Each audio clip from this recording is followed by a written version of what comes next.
So మనం ఈ topic లోకి వెళ్ళే ముందు ఆ హెడింగ్స్ ఏమో ఒకసారి చూద్దాం. ఒక్కొక్కటి హెడింగ్ తీసుకుని మాట్లాడుకుందాం. చూడండి ఒకసారి. వృద్ధి, అభివృద్ధి మధ్య గల వ్యత్యాసాలు ఏదో చూద్దాం. ఈ రెండిటి మధ్యలో డిఫరెంట్ ఏముందో అని.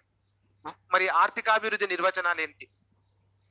అభివృద్ధి చెందుతున్న దేశాల లక్షణాలు ఎట్లుంటాయి? మరి అభివృద్ధి చెందుతున్న దేశాలలో ఏవో కొన్ని కారణాలు దేశాన్ని ఎదగనీయకుండా చేస్తున్నాయి. మళ్ళీ అవి ఏంటి అంటే అభివృద్ధి నిరోధకాలు అంటారు వాటిని. అవి మాట్లాడుకుంటాం. ప్రపంచ దేశాల వర్గీకరణ. ప్రపంచ దేశాలని డివైడ్ చేసి మాట్లాడుకుంటున్నారు. కొన్ని ధనిక దేశాలు, పేద దేశాలు, అభివృద్ధి చెందుతున్న దేశాలని ఇట్లా మాట్లాడుకుంటున్నారు కదా. ఎందుకట్లా? దేని ఆధారంగా అట్లా డివిజన్ ఉంది? సుస్థిర అభివృద్ధి మన అభివృద్ధి సిద్ధాంతాలు ఏంటి? అభివృద్ధి వ్యూహాలు ఏంటి? అభివృద్ధి కొలమానాలు లేదా మాపనాలు అంటారు వీటిని. అభివృద్ధి కొలమానాలన్నా అభివృద్ధి మాపనాలన్నా ఒకటే. మెజర్మెంట్ ఆఫ్ డెవలప్మెంట్ అని పిలుస్తాం. ఇవన్నీ కూడా మనం మన క్లాస్ లో డిస్కషన్ చేసుకునేటువంటి అంశాలు. సో ఇందులో మనం ఫస్ట్ గా ఏ అనే అంశాన్ని హెడింగ్ గా తీసుకుందాం. సప్లిమెంట్ హెడింగ్ ఏంటంటే వృద్ధి, అభివృద్ధి మధ్య గల వ్యత్యాసాలు.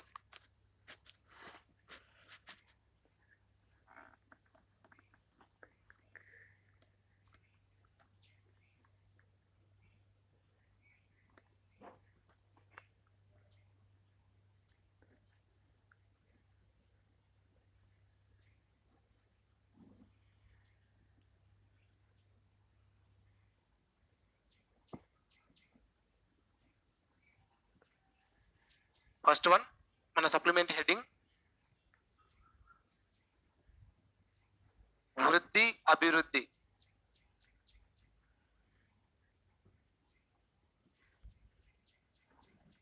మధ్య గల వ్యత్యాసాలు.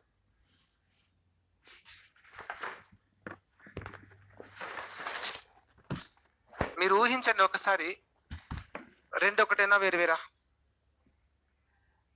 100% వేరువేరు. అవి వేరువేరు కాబట్టే హెడ్డింగ్ తీసుకున్నాం. కానీ 1960 వరకు వృద్ధి, అభివృద్ధి రెండు పదాలు ఒకే అర్థాన్నిచ్చే పదాలుగా చెప్పబడ్డాయి.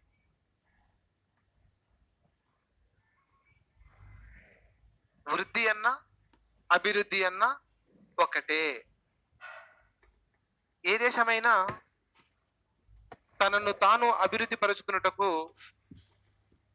వృద్ధిని లక్ష్యంగా తీసుకుంటుందా, అభివృద్ధిని లక్ష్యంగా తీసుకుంటుందా అనే పదానికి వస్తే రెండు ఒకటే అని, దేనికి ప్రాధాన్యత ఇచ్చినా పెద్దగా వ్యత్యాసం ఏమీ లేదని 1960 వరకు దేశాల మధ్య భావన ఉన్నది. అంతెందుకు, ఆర్థర్ లూయిస్ అనేటువంటి ఎకానమిస్ట్, ఆర్థర్ లూయిస్ అనేటువంటి ఒక ఎకానమిస్టు వృద్ధి, అభివృద్ధి అనేటువంటి రెండు పదాలు ఒకే భాషకు చెందిన పర్యాయ పదాలుగా చెప్పాడు.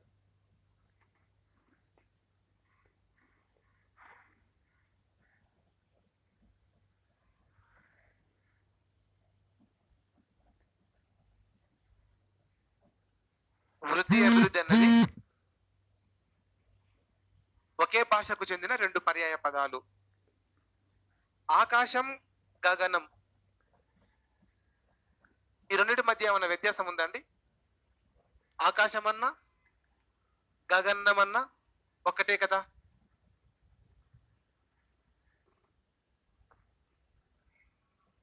ఈ రెండింటికి పెద్ద వ్యత్యాసం ఏమీ లేదు. ఈ రెండు పర్యాయ పదాలు ఒకే భాషకు చెందిన ఒకే అర్థాన్ని ఇచ్చే రెండు పర్యాయ పదాలు. అలాగా 1960 కన్నా ముందు ఆర్థర్ లూయిస్ చెప్పిండు, ఈ వృద్ధి, అభివృద్ధి కూడా ఒకే భాషకు చెందిన ఒకే అర్థాన్ని ఇచ్చే పదాలు అని చెప్పడం జరిగింది. కానీ తర్వాతి కాలంలో ఆర్థికవేత్తల మధ్య భిన్నాభిప్రాయాలు వ్యక్తమైనవి. వృద్ధి అనే పదం వేరు, అభివృద్ధి అనే పదం వేరు అనేటువంటి ఒక స్పష్టమైన అవగాహనకు రావడం జరిగింది 1960లో. 1960లో శ్రీమతి హిక్స్ మరియు షుంపీటర్ల అభిప్రాయం ప్రకారం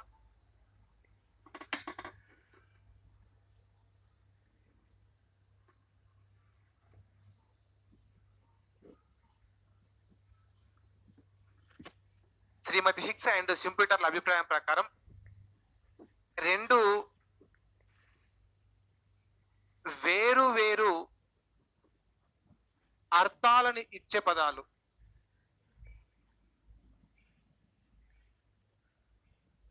రెండు వేరు వేరు అర్థాలనిచ్చే పదాలుగా చెప్పబడ్డాయి 1960 తర్వాత. శ్రీమతి హిక్స్ మరియు షుంపిటర్లు మొదటిసారిగా వృద్ధి అభివృద్ధి అనేవి ఒకే భాషకు చెందిన ఒకే అర్థాన్ని ఇచ్చే రెండు పర్యాయ పదాలు కాదు, రెండు వేరు వేరు అర్థాలనిచ్చే వేరు వేరు పదాలు అని చెప్పేసి మొదటిసారిగా మనకు 1960లో ఈ ఇద్దరు Schumpeter and Hicks, Shrimati Hicks and Schumpeter ల అభిప్రాయం ప్రకారం రెండు వేరు వేరు పదాలు. మరి ఏంటి వ్యత్యాసం చూద్దాం. అంటున్నారు వృద్ధి అంటే జాతీయ ఆదాయములో పెరుగుదల శాతం. మనం ఇదివరకు కూడా చాలా సందర్భాల్లో మాట్లాడుకున్నాం. ఒక దేశ జాతీయ ఆదాయం ప్రతి సంవత్సరం మారుతూ వస్తుంది. ఎంత శాతం మార్పుకు గురైందో చెప్పేది వృద్ధి.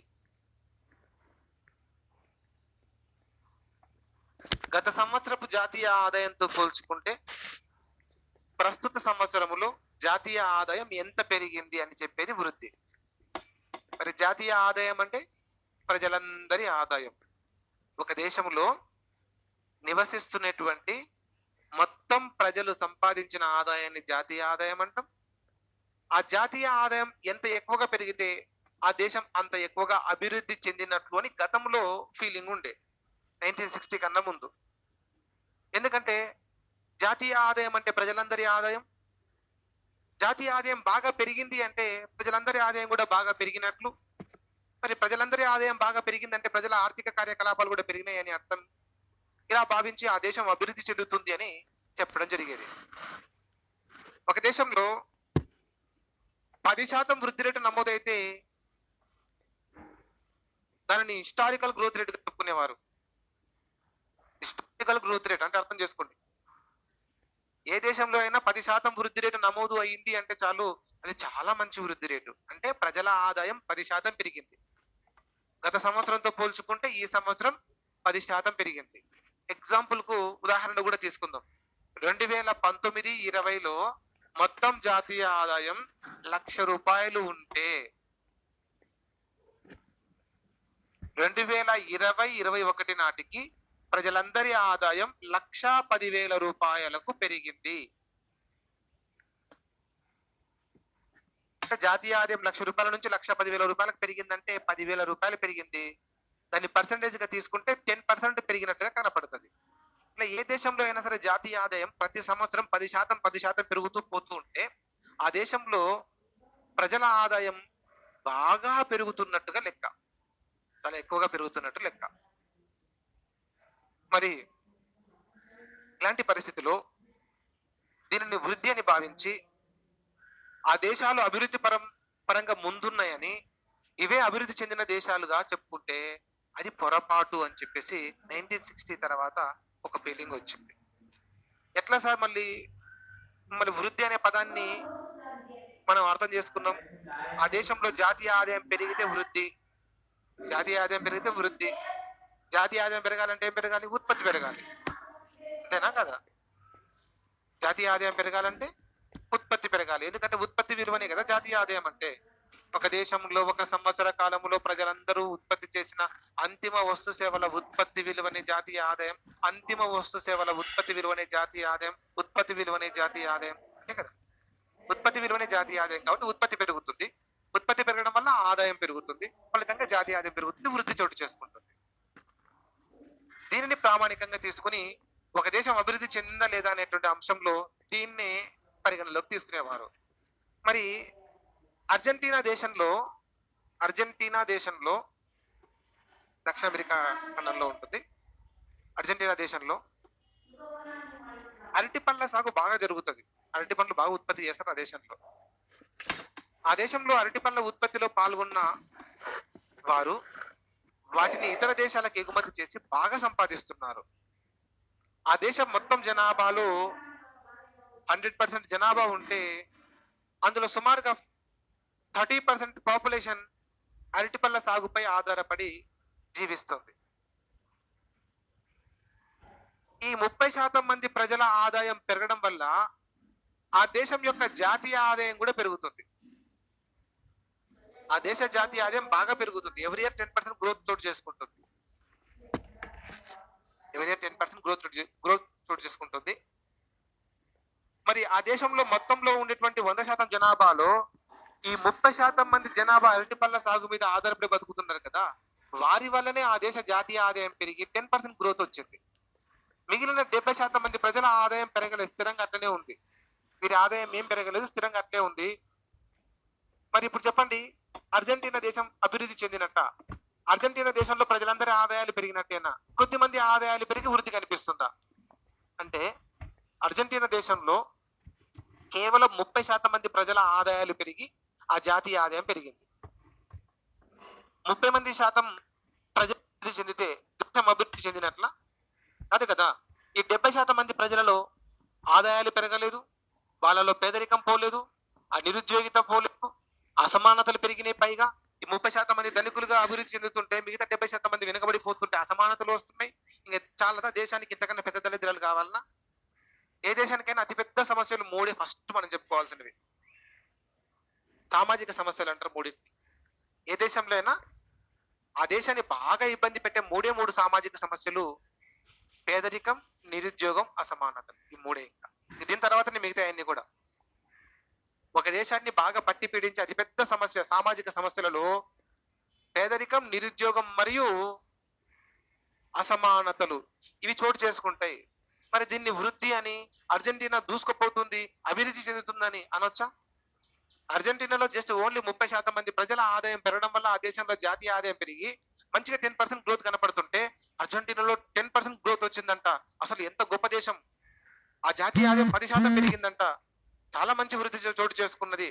అంటే ఆ 10% వృద్ధి ప్రజలందరి ద్వారా జరగలేదు, కొద్ది మంది వల్ల జరిగి ఆ దేశంలో జాతీయ ఆదాయం పెరిగి వృద్ధి కనపడుతుంది. కాబట్టి దాన్ని వృద్ధి అనాలి. అది నిజమైన వృద్ధి కాదు. ఓకేనండి, అది నిజమైన వృద్ధి కాదు. మరి ఆ 70% మంది ప్రజల ఆదాయం కూడా పెరగాలి. ఆ 70% మంది ప్రజలకు ఏ సమస్యలు అయితే పట్టి పీడిస్తున్నాయో, పేదరికం తగ్గాలి, నిరుద్యోగం తగ్గాలి, అసమానతలు కూడా తగ్గాలి.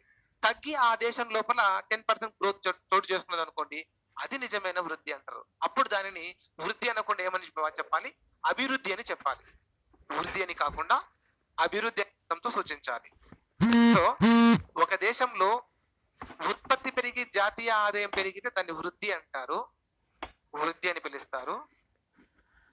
మరి అభివృద్ధి అని ఎప్పుడు పిలవాలి అంటే ఉత్పత్తి పెరిగి జాతీయ ఆదాయం పెరగాలి, ఎట్ ద సేమ్ టైం ఆ దేశంలో ఉన్నటువంటి సామాజిక సమస్యలు తగ్గాలి. ఇందాక చెప్పిన సామాజిక సమస్యలు అంటే ఏంటివి నేను క్లియర్ గా రాస్తున్నా చూడండి. సామాజిక సమస్యలు అని మీకు అర్థం కావడం కోసం రాస్తున్నా. సామాజిక సమస్యలు అంటే ఏంటివంటే, సామాజిక సమస్యలు ఒకటి పేదరికం, బాగా ఇబ్బంది పెట్టే సమస్య పేదరికం. రెండవది నిరుద్యోగం. మూడవది అసమానతలు.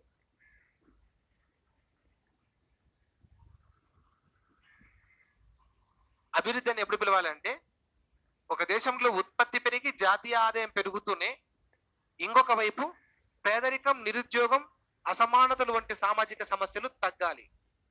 తగ్గాలి అంటే ఆ ఉత్పత్తి పెరిగి జాతీయ పెరిగింది చూడండి, ఈ ఆదాయం కొద్ది మంది ప్రజల వల్ల కాకుండా ప్రజలందరి వల్ల పెరగాలి.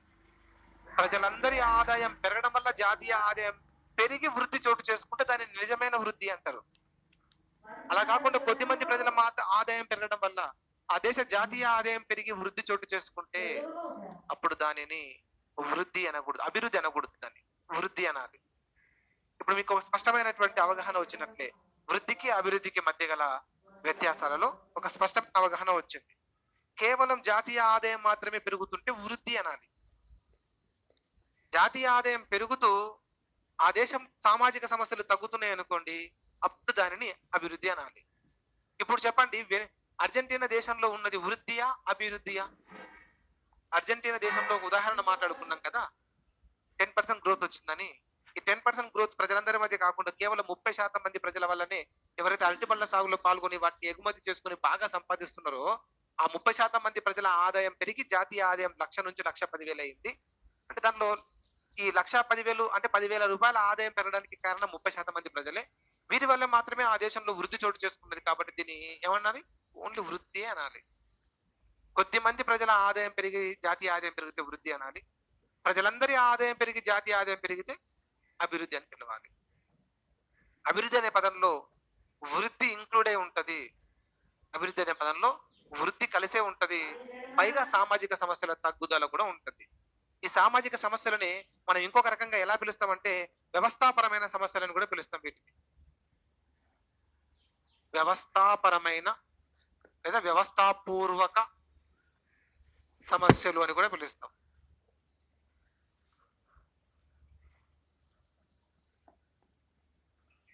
ఇలా ఒకవైపు ప్రజల ఆదాయం పెరుగుతూ మరొక వైపు ప్రజల సామాజిక సమస్యలు తగ్గుతూ ఉంటే అప్పుడు దానిని అభివృద్ధి అని పిలవాలి. ఇప్పుడు మీకు ఒక స్పష్టమైనటువంటి అర్థం వచ్చింది కదా. ఇంకా ఏమని? కేవలం ప్రజల ఆదాయం మాత్రమే పెరిగితే వృద్ధి అని, ఆదాయం పెరుగుతూనే సామాజిక సమస్యలు కూడా తగ్గితే అభివృద్ధి అని పిలవాలి. ఓకేనండి? రైట్.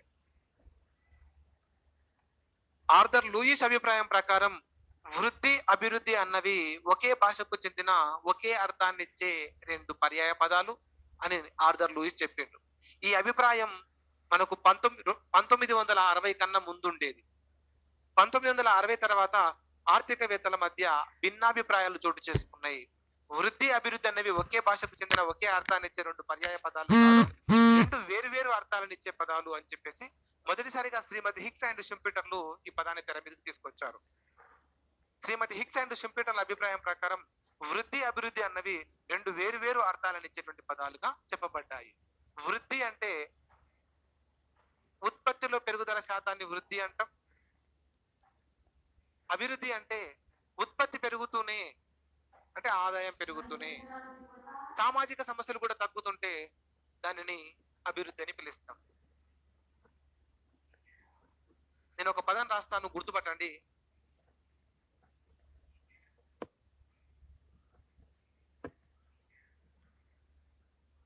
ఉత్పత్తిలో గమనించదగ్గ పెరుగుదలను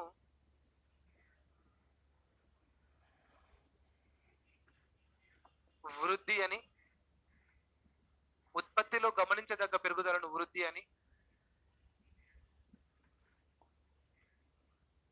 ఆ ఉత్పత్తి పెరగడానికి కావలసిన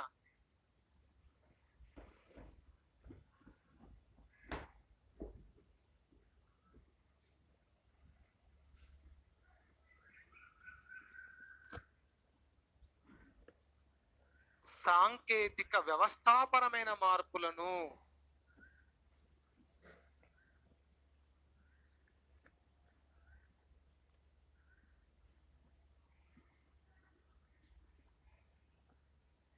ఆర్థికాభివృద్ధి అని పిలుస్తారు.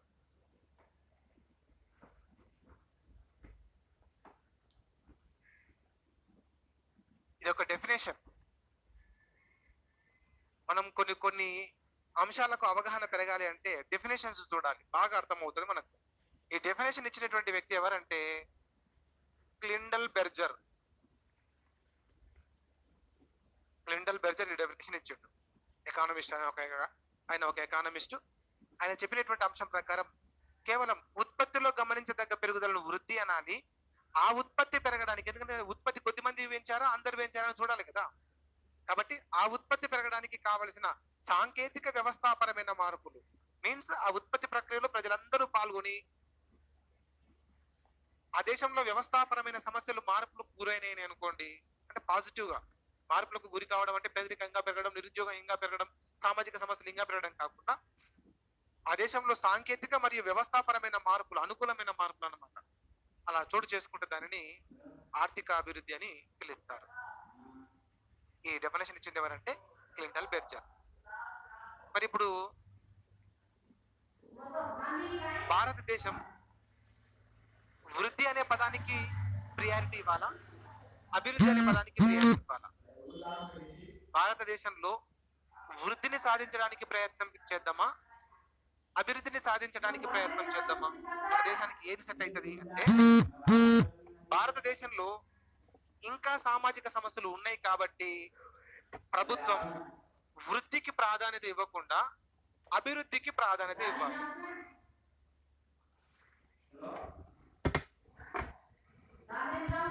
దేనికి ప్రాధాన్యత ఇవ్వాలి? అభివృద్ధికి ప్రాధాన్యత ఇవ్వాలి. ఎందుకు భారతదేశంలో ప్రభుత్వం కేవలం ఉత్పత్తిని పెంచడానికి ఫోకస్ చేస్తే సరిపోతుంది కదా? దేశంలో ఉత్పత్తి పెంచుకుంటూ పోతూ ఉంటే ప్రజల ఆదాయం పెరిగి జాతీయ ఆదాయం పెరిగి మంచి వృద్ధి కనబడుతుంది కదా. ఇట్లా ఆలోచిస్తే మరి ఉత్పత్తి మాత్రమే పెంచుకుంటూ పోతూ ఉంటే ఆ ఉత్పత్తిలో ప్రజలందరూ పాల్గొంటున్నారా? కేవలం కొద్ది మంది టాటా బిర్లా అంబానీ తర్వాత నెక్స్ట్ జిందాల్ కంపెనీ అధినేతలు వీళ్ళే పాల్గొని ఉత్పత్తి పెంచుతారా అనేది చూడాలి కదా ఫస్ట్. దేశంలో ఉత్పత్తి పెరిగిందని ఒకటే పరిగణన తీసుకోకూడదు. ఆ ఉత్పత్తి ప్రజలందరి మధ్య పెరిగిందా, కేవలం కొద్ది మంది పెట్టుబడిదారుల వల్ల పెరిగిందా అనేది కూడా చూసుకోవాలి. ఆ కొద్ది మంది భారతదేశంలో బడాబడా పెట్టుబడిదారులు ఎవరైతే ఉన్నారో వాళ్ళు బాగా పెట్టుబడులు పెట్టి వస్తువులను ఉత్పత్తి చేసి దాని ద్వారా భారతదేశ జాతీయ ఆదాయం పెరుగుతుంది అనుకోండి, అప్పుడు మంచిగా 10% గ్రోత్ వచ్చింది అనుకోండి. ఆ 10% గ్రోత్ ప్రజలందరి వల్ల వచ్చినట్ట, కేవలం మన దేశంలో ఉన్న కొద్ది మంది పెట్టుబడిదారుల వల్ల వచ్చిందా అంటే ఆ కొద్ది మంది పెట్టుబడిదారుల వల్ల పెరిగితే అది వృద్ధి అవుతుంది. జాతీయ ఆదాయం పెరిగితే వృద్ధి, దట్స్ ఆల్. ఆ వృద్ధి అనేది అందరి మధ్య పెరిగిందా, కొద్ది మంది మధ్య పెరిగిందా అనేది మనం ఇక్కడ పరిగణలోకి తీసుకోవాలి. కొద్ది మంది మాత్రమే పాల్గొని ఉత్పత్తి పెంచి జాతీయ ఆదాయం పెంచితే అది వృద్ధి అవుతుంది. కాబట్టి మన దేశంలో సామాజిక సమస్యలు ఇంకా ఉన్నాయి కాబట్టి ఆ ఉత్పత్తిలో కొద్ది మంది పాల్గొనకుండా వారిని కంట్రోల్ చేయడానికి, ఒక్కడే ఎక్కువ పెట్టుబడి పెట్టకుండా అతన్ని నియంత్రించడానికి ఎంఆర్టీపీ చట్టం ఉండే. ఎంఆర్టీపీ చట్టం తీసేసిండ్రు, కాంపిటీషన్ యాక్ట్ తీసుకొచ్చారు. కాంపిటీషన్ యాక్ట్ తీసుకొచ్చి పెట్టుబడిదారులను కొంత ప్రోత్సహిస్తూనే చిన్న తరహా పరిశ్రమలను కూడా ఎంకరేజ్ చేస్తున్నారు అనుకోండి భారతదేశంలో. ఇలా దేశంలో కొద్ది మంది ఎదగనీయకుండా అందరి వల్ల ఉత్పత్తి పెంచడానికి ప్రభుత్వం ప్రయత్నాలు చేయాలి. కాబట్టి మన దేశానికి వృద్ధి సెట్ కాదు, అభివృద్ధి సెట్ అవుతుంది. వృద్ధిని సాధించాలనుకున్నప్పుడు కేవలం ఉత్పత్తి పెంచుకుంటూ పోతే చాలు. ఆ ఉత్పత్తి ఎవరి వల్ల పెరిగిందనేది అనవసరం, ఉత్పత్తి పెరిగితే చాలు దేశంలో. కానీ భారతదేశంలో సామాజిక సమస్యలు ఉన్నాయి కాబట్టి వృద్ధికి ప్రియారిటీ ఇవ్వకూడదు. అలా భారతదేశం దేనికి ప్రియారిటీ ఇవ్వాలి అంటే అభివృద్ధికి ప్రియారిటీ ఇవ్వాలి. మరి అమెరికా, ఆస్ట్రేలియా, యూరోప్ కంట్రీస్ అన్ని కూడా దేనికి ప్రియారిటీ ఇస్తాయి సార్ అంటే వృద్ధి ప్రియారిటీ ఇస్తాయి. ఎందుకంటే మనకు మళ్ళీ ఈ అమెరికాలో పేదరికం లేదు, అమెరికాలో అసమానతలు పెద్దగా లేవు, అమెరికాలో నిరుద్యోగం అనే సమస్య లేదు. మరి అలాంటప్పుడు అమెరికా లాంటి ధనిక దేశాలు, యూరోప్ లాంటి ధనిక దేశాలు, ఆస్ట్రేలియా, జపాన్ లాంటి ధనిక దేశాలు అవి అభివృద్ధికి ప్రియారిటీ ఇవ్వాల్సిన అవసరం లేదు. ఎందుకంటే ఆ దేశంలో సామాజిక సమస్యలు లేవు కాబట్టి అవి అభివృద్ధికి ప్రియారిటీ ఇవ్వవు, అవి వృద్ధికే ప్రియారిటీ ఇస్తాయి. వృద్ధికే ప్రియారిటీ. ఇప్పుడు ఒక విషయం మనకు స్పష్టంగా అర్థమైంది, అభివృద్ధి చెందిన దేశాలు వృద్ధికి ప్రాధాన్యత ఇస్తే అభివృద్ధి చెందుతున్న దేశాలు అభివృద్ధికి ప్రియారిటీ ఇస్తాయి. ఓకే కదా. ఈ వృద్ధిని ఇంకొక రకంగా ఏమని పిలుస్తారు సార్ అంటే ఆర్థిక వృద్ధి అని పిలుస్తుంటారు. వృద్ధిని ఆర్థిక వృద్ధి అని పిలుస్తుంటారు, అభివృద్ధిని ఆర్థిక అభివృద్ధి అని పిలుస్తుంటారు. మన ఇన్ ఫ్యూచర్ లో ఎప్పుడైనా సరే కానీ వృద్ధి అన్న ఆర్థిక వృద్ధి అన్న ఒకటే అని అర్థం చేసుకోవాలి, అభివృద్ధి అన్న ఆర్థిక అభివృద్ధి అన్న ఒకటే అని అర్థం చేసుకోవాలి. వృద్ధిని ఇంగ్లీష్ లో ఎకనామిక్ గ్రోత్ అని, ఓన్లీ గ్రోత్ అని పిలుస్తాం. ఆర్థిక వృద్ధిని ఎకనామిక్ గ్రోత్ అని పిలుస్తాం. ఎకనామిక్ గ్రోత్ అని పిలుస్తాం. మరి అభివృద్ధిని ఇంగ్లీష్ లో ఏమంటాం మనం? డెవలప్మెంట్ అని పిలుస్తాం. ఆర్థిక అభివృద్ధిని ఇంగ్లీష్ లో ఏమని పిలుస్తామంటే ఎకనామిక్ డెవలప్మెంట్ అని పిలుస్తాం.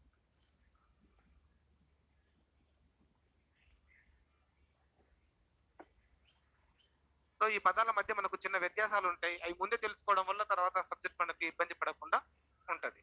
మన ఇంత ముందుకు క్లిండల్ బెర్జర్ చెప్పిన నిర్వచనంలో ఏమని రాసాం? అక్కడ ఉత్పత్తిలో గమనించదగ్గ పెరుగుదలను వృద్ధి అని, ఆ ఉత్పత్తి పెరగడానికి అవసరమైన సాంకేతిక వ్యవస్థాపరమైన మార్పులను ఆర్థిక అభివృద్ధి అని పిలిచారు. అక్కడ ఆర్థిక అభివృద్ధి అనే పదం వాడినాం, అభివృద్ధి అనే పదం వాడలే. ఎందుకంటే అభివృద్ధి అన్న ఆర్థిక అభివృద్ధి అన్న రెండు ఒకటే, వృద్ధి అభివృద్ధి అన్న ఒకటే. కానీ ఇక్కడ వృద్ధి ఆ అభివృద్ధి మధ్య వ్యత్యాసాలు ఉన్నాయి, లేదంటే ఆర్థిక వృద్ధికి ఆర్థిక అభివృద్ధికి వ్యత్యాసాలు ఉన్నాయి. ఈ రెండు వేరు వేరు అర్థాలు ఇచ్చే పదాలు. ఆర్థిక వృద్ధి అన్న ఆర్థిక అభివృద్ధి అన్న రెండు వేరు వేరు, వృద్ధి అన్న అభివృద్ధి అన్న వేరు వేరు. సో గుర్తుంచుకోవాలి. ఇంగ్లీష్ లో గ్రోత్ లేదా ఎకనామిక్ గ్రోత్ అని పిలవచ్చు, డెవలప్మెంట్ ని ఎకనామిక్ డెవలప్మెంట్ అని పిలవచ్చు. సార్ ఇప్పుడు రెండు వ్యత్యాసాలు మాకు స్పష్టంగా అర్థమైనాయి. ఉత్పత్తిలో మాత్రమే మార్పు చోటు చేసుకుని ఒక దేశం ఎదుగుతుంటే దాన్ని వృద్ధి అనాలి, ఉత్పత్తి పెరుగుతూనే సామాజిక సమస్యలు కూడా తగ్గుతుంటే దానిని అభివృద్ధి అనాలి. ఈ వ్యత్యాసం మాకు క్లియర్ గా అర్థమైంది. మరి ఇంక ఇది కూడా అర్థమైంది. అభివృద్ధి చెందిన దేశాలు వృద్ధికి ప్రాధాన్యత ఇస్తే, అభివృద్ధి చెందుతున్న దేశాలు ఆర్థిక అభివృద్ధికి ప్రాధాన్యతను ఇస్తాయి. సామాజిక సమస్యలు ఉన్న దేశాలన్నీ కూడా ఆర్థిక అభివృద్ధికే ప్రియారిటీ ఇస్తాయి. 2 వ్యత్యాసాలు తెలిసింది. మూడవది చూద్దాం. మూడవ వ్యత్యాసం కూడా చూద్దాం. ఎందుకంటే మన హెడ్డింగే వృద్ధి, అభివృద్ధి మధ్య గల వ్యత్యాసాలు కాబట్టి దీని గురించే మాట్లాడుతున్నాం. మూడవ హెడ్డింగ్ చూడండి. మూడవ వ్యత్యాసం చూడండి. వృద్ధిని సాధించాలంటే ప్రభుత్వ ప్రమేయం అవసరం లేదు. ప్రభుత్వ జోక్యం అవసరం లేదు. వృద్ధి పెరగాలంటే ఉత్పత్తి పెరిగితే చాలు. తద్వారా జాతీయ ఆదాయం పెరిగి వృద్ధి చోటు చేసుకుంటుంది. మరి ఉత్పత్తి పెరగాలంటే ప్రభుత్వ ప్రమేయం అవసరం లేదు. ప్రైవేట్ పెట్టుబడిదారులకు అప్పచెప్తే చాలు. వాళ్ళే వస్తువుల ఉత్పత్తి పెంచి తద్వారా జాతీయ ఆదాయాన్ని పెంచుతారు. ఎందుకంటే ఉత్పత్తి విలువనే జాతీయ ఆదాయం కాబట్టి ఉత్పత్తి పెరిగితే జాతీయ ఆదాయం పెరిగినట్లే. సో ప్రతిసారి జాతీయ ఆదాయం పెరిగింది, జాతీయ ఆదాయం పెరిగిందని చెప్పకుండా ఉత్పత్తి పెరిగింది, ఉత్పత్తి పెరిగిందని ఇట్లా కూడా చెప్పుకోవచ్చు. ఎందుకంటే రెండు ఒకటే కాబట్టి ఇలా కూడా చెప్పొచ్చు. సో మళ్ళీ వృద్ధిని సాధించాలంటే ప్రభుత్వ ప్రమేయం అవసరం లేదు, ప్రభుత్వ జోక్యం అవసరం లేదు. ప్రైవేట్ వర్గాలకు అప్పచెప్తే చాలు, వాళ్ళే ఉత్పత్తి పెంచి జాతీయ ఆదాయాన్ని పెంచగలరు. తద్వారా వృద్ధిని తీసుకురాగలరు. వాళ్ళ ప్రస్తుతం అభివృద్ధి చెందిన దేశాలు, అమెరికా లాంటి పెట్టుబడిదారు దేశాలన్నీ కూడా ఇవే చేస్తున్నాయి. ఉత్పత్తిలో ప్రభుత్వం పాల్గొనట్లేదు. ఆ ఉత్పత్తిని మొత్తం ప్రైవేట్ వర్గాలకు అప్పచెప్తుంది ఈ గవర్నమెంట్. తద్వారా ప్రైవేట్ పెట్టుబడిదారుల ఉత్పత్తి పెంచి ఆ దేశ ప్రజల ఆదాయాన్ని పెంచడానికి కారణాలు అవుతుంది. కానీ అభివృద్ధిని సాధించాలంటే ప్రభుత్వ ప్రమేయం తప్పనిసరి. అభివృద్ధిని సాధించాలంటే ప్రభుత్వ ప్రమేయం తప్పనిసరి. ఇది మూడవ వ్యత్యాసం. మూడవ వ్యత్యాసం ఏంటి? వృద్ధిని సాధించాలంటే ప్రభుత్వ జోక్యం అవసరం లేదు, కానీ అభివృద్ధిని సాధించాలంటే ప్రభుత్వ జోక్యం తప్పనిసరి. 3 వ్యత్యాసాలు చూసుకున్నాం కదా. మూడవది కంప్లీట్. 4వది చూద్దాం. వృద్ధి పరిమాణాత్మకమైన భావన, క్వాంటిటేటివ్ ఫీలింగ్. అభివృద్ధి పరిమాణాత్మకమైన మరియు గుణాత్మకమైన భావన. కన్ఫ్యూజ్ అవ్వద్దు మళ్ళా.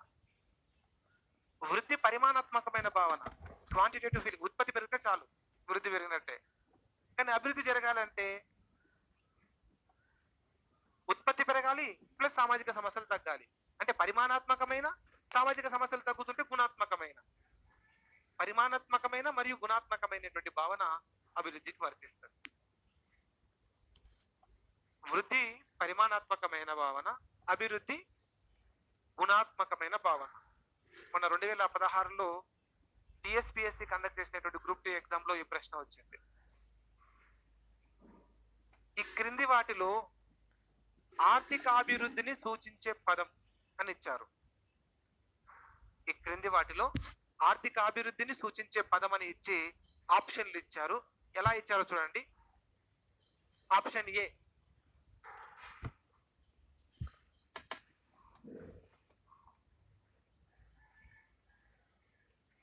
పరిమాణాత్మకమైనది,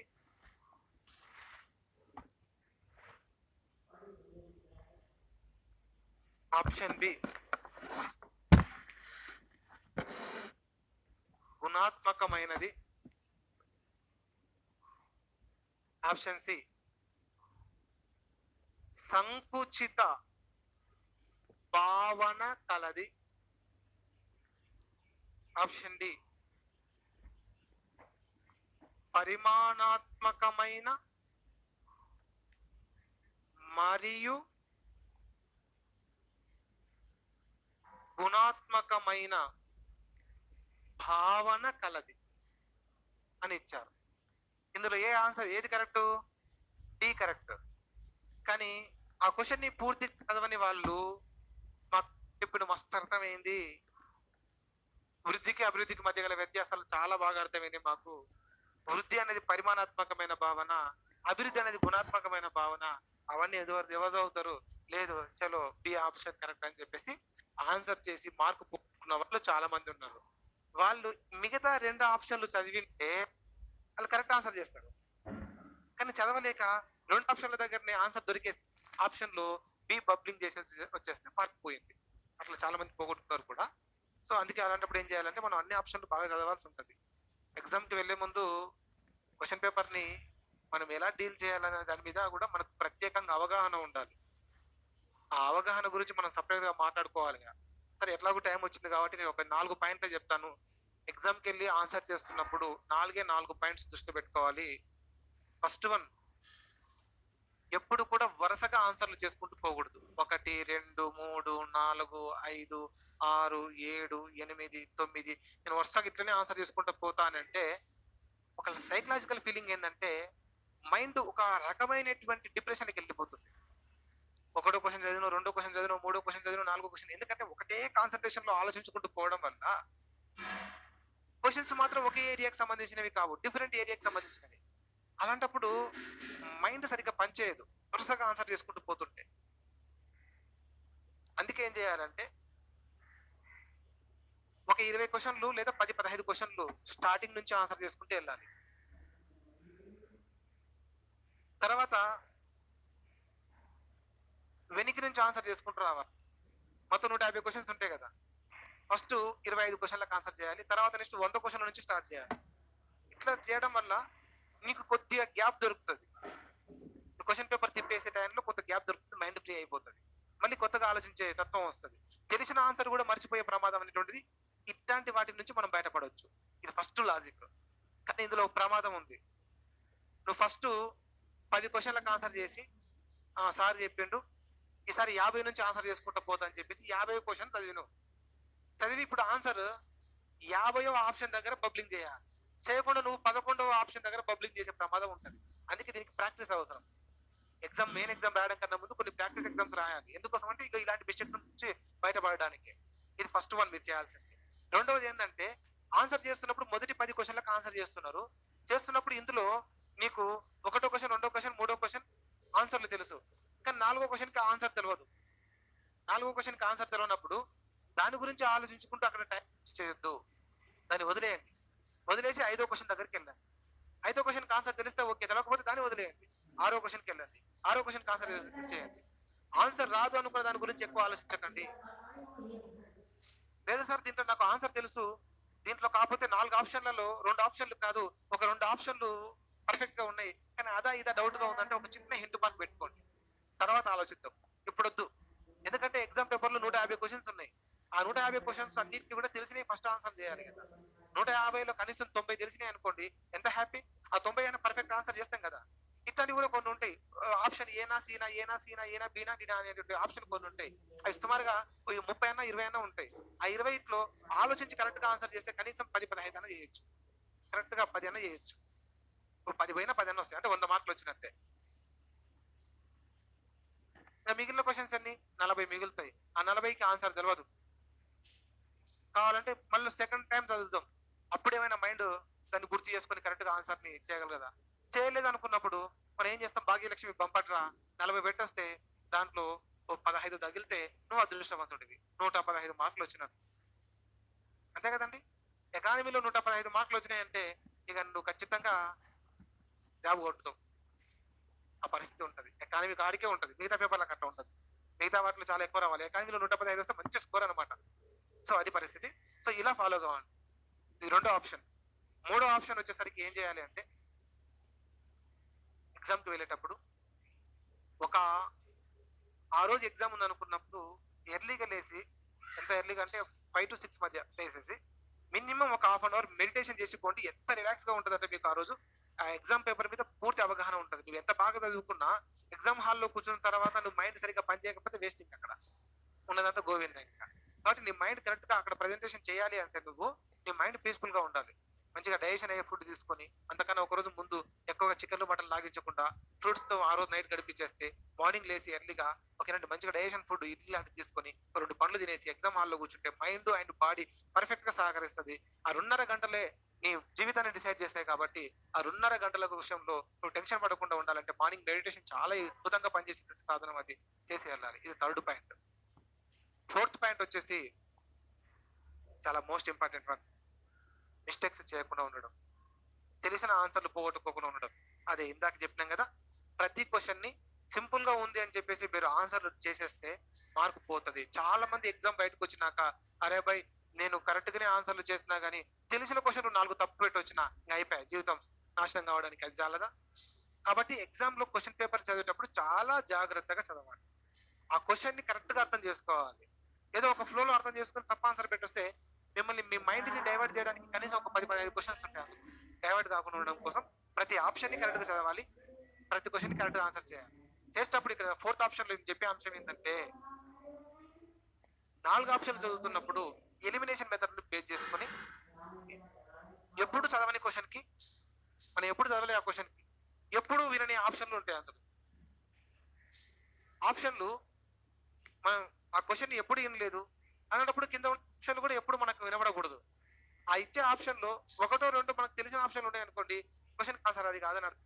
మిగిలిన రెండిట్లోనే వెతుక్కోవాలి, అదే ఇదా అదే ఇదా. ఇట్లా చేసుకుంటూ కొంచెం టెక్నికల్ గా క్వశ్చన్ పేపర్ డీల్ చేస్తే మంచి స్కోరింగ్ వస్తుంది. సో ఎగ్జామ్ పోయేటప్పుడు ఈ 4 పాయింట్లు మీరు జాగ్రత్తగా గుర్తుపెట్టుకుని పోవాలి. ఓకే కదండి? సో ఆన్సర్ చేసినప్పుడు వరుసగా చేసుకుంటూ పోకూడదు. ఇది ఒక సైంటిఫిక్ రీజన్. ఇది ఒక్కటిగా వరుసగా ఆన్సర్ చేసుకుంటూ పోతుంటే మీ మైండ్ ఒక రకమైన డిప్రెషన్ లోకి పోయి తెలిసిన క్వశ్చన్ కూడా ఆన్సర్ చేయలేక ఒక రకమైన భయమైన వాతావరణం ఏర్పడుతుంది. ఎక్కడో చదివినా యాడ్నో ఉంటే, ఎక్కడో చదివినా యాడ్నో ఉంటే, ఇలాంటి టైప్ ఆఫ్ మెంటాలిటీ ఉంటుంది ఆ టైంలో. అందుకే మనం ఏం చేయాలి, ఒక 10 క్వశ్చన్లు చదివిన తర్వాత 50వ క్వశ్చన్ నుంచి 100వ క్వశ్చన్ నుంచి మనం మళ్ళీ తిరిగి ఆన్సర్ చేసుకుంటూ పోవాలి. దానికన్నా ముందు మీరు ప్రీవియస్ క్వశ్చన్ పేపర్స్ బాగా ప్రాక్టీస్ చేయాల్సి ఉంటుంది. లేకపోతే ఇందాక 100వ క్వశ్చన్ చదివి 11వ క్వశ్చన్ దగ్గర ఆప్షన్ కి ఆన్సర్ చేసినట్టు ఉంటుంది. ఓకేనండి? మళ్ళీ ఈ సందర్భం మళ్ళీ రాదు కాబట్టి, అది కల్పించుకొని చెప్పినా కూడా అంత ఎఫెక్టివ్ గా ఉండదు కాబట్టి నేను ఇప్పుడే మీకు చెప్పడం జరిగింది. రైట్ అండి. ఇది మన 2016 గ్రూప్ 2 ఎగ్జామ్ లో వచ్చినటువంటి క్వశ్చన్. ఆర్థిక అభివృద్ధి అన్నది పరిమాణాత్మకమైన మరియు గుణాత్మకమైనటువంటి భావన కలది. రైట్. ఇక తర్వాత నెక్స్ట్ వృద్ధికి అభివృద్ధికి మళ్ళీ వ్యత్యాసాలు చూస్తే, వృద్ధి అనేది సంకుచితమైన భావన, అభివృద్ధి అనేది విశాలమైన భావన. వృద్ధి సంకుచిత భావన, నేరో కాన్సెప్ట్. జస్ట్ ఉత్పత్తి పెంచితే చాలు ఇంకా వృద్ధి వస్తుంది. మళ్ళీ అభివృద్ధి రావాలంటే అంత సరిపోదు. కేవలం ఉత్పత్తి పెరిగినంత మాత్రాన అభివృద్ధి సాధ్యం కాదు. అభివృద్ధి జరగాలంటే ఎన్నో చేంజెస్ కావాలి వ్యవస్థలో. కాబట్టి వృద్ధి అనేది సంకుచిత భావన, అభివృద్ధి అనేది గుణాత్మకమైన భావన. ప్రపంచంలో ఏ దేశాలైనా ముందు అభివృద్ధిని సాధించడానికి ప్రియారిటీ ఇస్తాయి, ఆ తర్వాత వృద్ధికి ప్రాధాన్యత ఇస్తాయి. ఏ దేశమైనా ప్రారంభంలో అభివృద్ధికి ప్రియారిటీ ఇస్తాయి.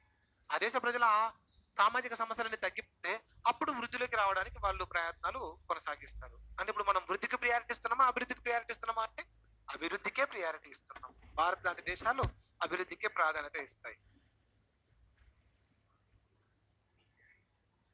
ఒక మాటలో చెప్పాలంటే,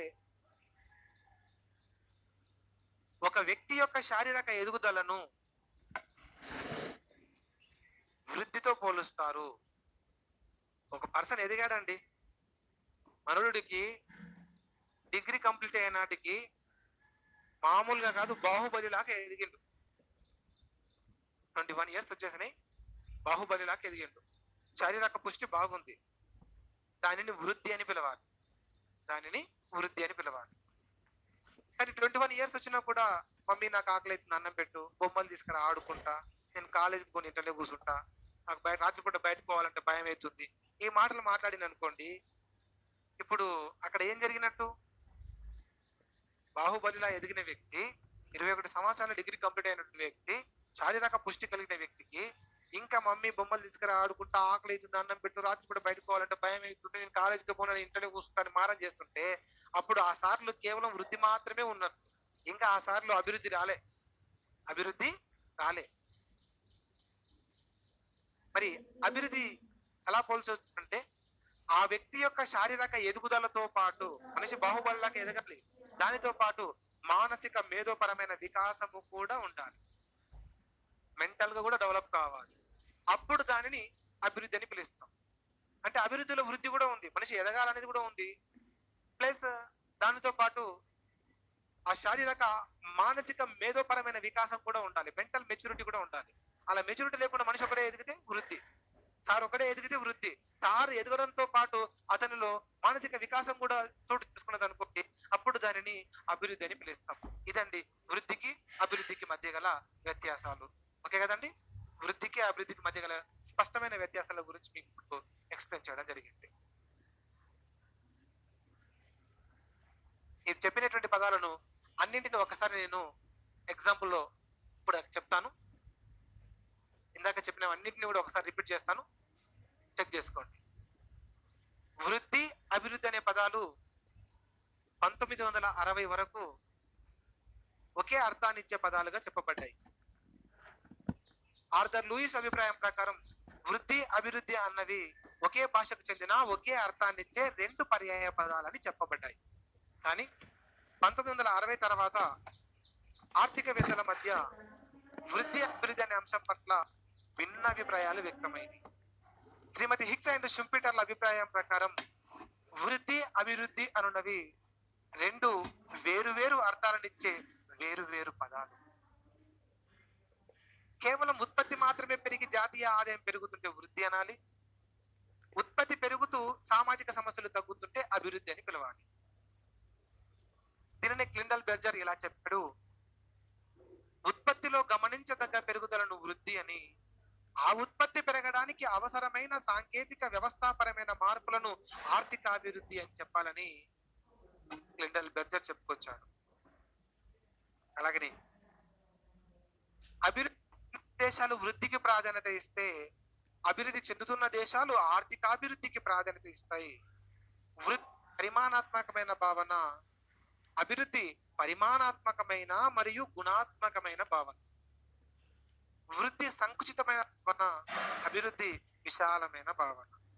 ఏ దేశమైనా ప్రారంభంలో అభివృద్ధికే ప్రాధాన్యత ఇస్తుంది, ఆ తర్వాత వృద్ధికి ప్రాధాన్యత ఇస్తుంది. వృద్ధిని సాధించాలంటే ప్రభుత్వ ప్రమేయం అవసరం లేదు, కానీ అభివృద్ధిని సాధించాలంటే ప్రభుత్వ ప్రమేయం తప్పనిసరి. ఒక వ్యక్తి యొక్క శారీరక ఎదుగుదలను వృద్ధితో పోలిస్తే, ఆ వ్యక్తి యొక్క శారీరక ఎదుగుదలతో పాటు మానసిక మేధోపరమైన వికాసాన్ని అభివృద్ధితో చెప్పాలి. ఇది వృద్ధికి అభివృద్ధికి మధ్య గల వ్యత్యాసాలు. నెక్స్ట్ మన హెడ్డింగ్ వచ్చేసి ఆర్థిక అభివృద్ధి నిర్వచనం.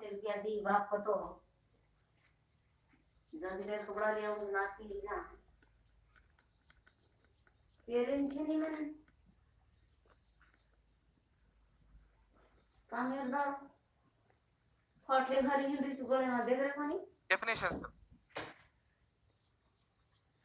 ఈ ఆర్థికాభివృద్ధి నిర్వచనాలు తెలుసుకోవడం వల్ల వృద్ధికి అభివృద్ధికి మధ్య గల వ్యత్యాసాన్ని ఇంకాస్త స్పష్టంగా తెలుసుకునే వీలుంటుంది. ఈ డెఫినేషన్స్ ఎకనామిక్స్ ఇస్తారు. వాళ్ళ ఆలోచనలని ఒక నిర్వచన రూపంలో చక్కగా మనం ముందుంచుతారు. ఆ నిర్వచనాన్ని చదువుకోవడం ద్వారా మనం వృద్ధి, అభివృద్ధి అనే పదాల మధ్య మరింత వ్యత్యాసాన్ని మనమే తెలుసుకోవచ్చు. సో అందుకే మనం నిర్వచనాలు చూద్దాం. సుమారుగా ఒక 15 నిర్వచనాలు ఉంటాయి. మీరు నిర్వచనాలు బట్టి పట్టాల్సిన అవసరం లేదు. ఈ 15 నిర్వచనాలు చెప్పింది ఎవరో వాళ్ళ పేర్లు కూడా గుర్తుపెట్టుకోవాల్సిన అవసరం లేదు. ఆ పేర్లు తెలుసుకోవడం వల్ల మున్ముందు మనకేమైనా వాళ్ళు చెప్పిన సిద్ధాంతాలు, లేకపోతే వాళ్ళు చెప్పిన వ్యూహాలు, వాళ్ళు రాసిన బుక్కులు ఏమైనా మనకు ఉపయోగపడతాయి. ఆ సార్ పేరుకు వాళ్ళు రాసిన బుక్కుకు, ఆ సార్ పేరుకు వారు చెప్పిన సిద్ధాంతానికి, ఆ సార్ పేరుకు మరియు వాళ్ళు చెప్పిన వ్యూహానికి మధ్య ఇలా ఆ సార్ పేరుకు వాళ్ళు సృష్టించిన కొలమానానికి ఇలా లింకులు పెట్టుకోవచ్చు మనం. అందుకే ఒక వ్యక్తి పేరు, ఇప్పుడు మీరు ఇందాక ఆర్థర్ లూయిస్ అని పేరు విన్నారు, ఎప్పుడు ఈయన లేకుంటారు. మీరు నాకు తెలుసు ఆర్థర్ లూయిస్ అనే పదాన్ని జీవితంలో ఇంతవరకు ఎప్పుడు ఈయన లేకుంటారు.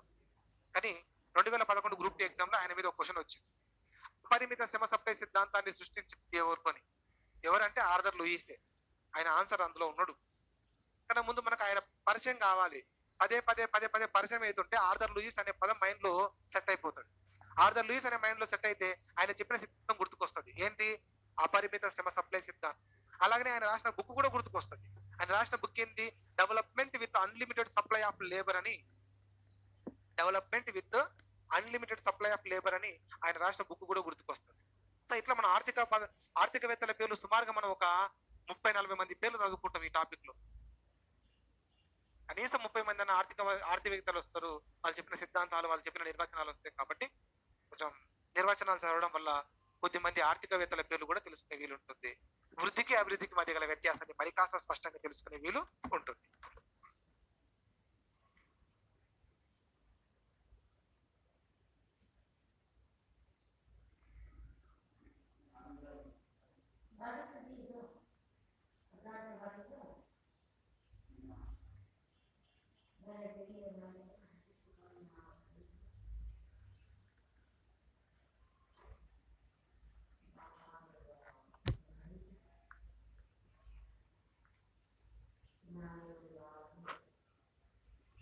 నిర్వచనాలు చూద్దాం ఒకసారి.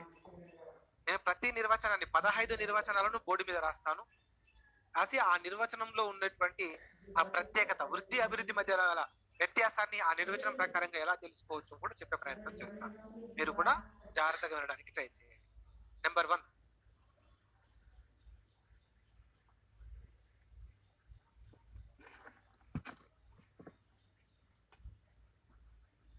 పూర్తి సాంఘిక వ్యవస్థ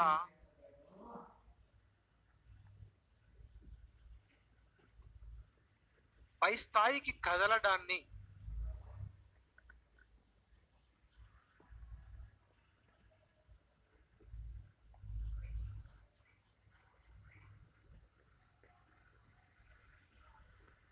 ఆర్థికాభివృద్ధి అంటారు.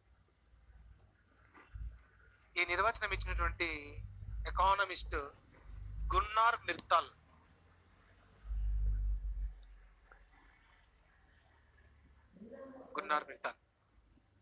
పూర్తి సాంఘిక వ్యవస్థ పై స్థాయికి కదలడాన్ని ఆర్థిక అభివృద్ధి అనే డెఫినేషన్ ఇచ్చింది గున్నార్ మిర్తాల్. ఈ డెఫినేషన్ యొక్క ప్రత్యేకత ఏంటంటే ఇవి మారవు. డెఫినేషన్లు ఏ బుక్ లో చదువుకున్నా, ఎక్కడ చదువుకున్నా డెఫినేషన్లు మారవు. కాబట్టి ఎగ్జామ్ లో కూడా అడిగే క్వశ్చన్ కూడా మారదు, ఇలాగనే ఉంటుంది. ఒకవేళ అడిగితే పూర్తి సాంఘిక వ్యవస్థ పై స్థాయికి కదలడాన్ని ఆర్థిక అభివృద్ధి అని నిర్వచించినది ఎవరైనా క్వశ్చన్ అడిగిన అనుకోండి, మనం క్వశ్చన్ ఏం మారదు కాబట్టి డెఫినేషన్ కాబట్టి మార్చడానికి వీలు ఉండదు, ఇంకా ఉండదు ఉన్నట్టుగానే మాట్లాడుకోవాలి. సో ఎవరు సార్ అంటే గున్నార్ మిర్తాల్, సింపుల్ గా చెప్పుకోవచ్చు. మళ్ళీ ఇక్కడ ఆర్థిక అభివృద్ధిని సార్ దేనితో పోల్చాడు? సాంఘిక వ్యవస్థ పై స్థాయికి కదలాలి. మనం ఇంతమందికి చెప్పుకున్నాం చూడండి, సాంఘిక వ్యవస్థ అన్నా సామాజిక వ్యవస్థ అన్నా ఒకటే. సాంఘిక వ్యవస్థ అన్నా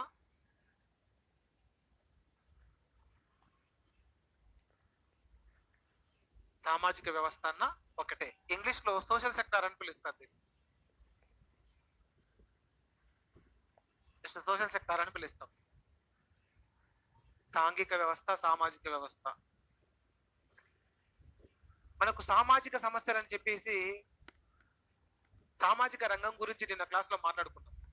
సామాజిక రంగం, సామాజిక సమస్యలు అంటే వెనకబడిన వర్గాలను పట్టి పీడించే సమస్యలు అని.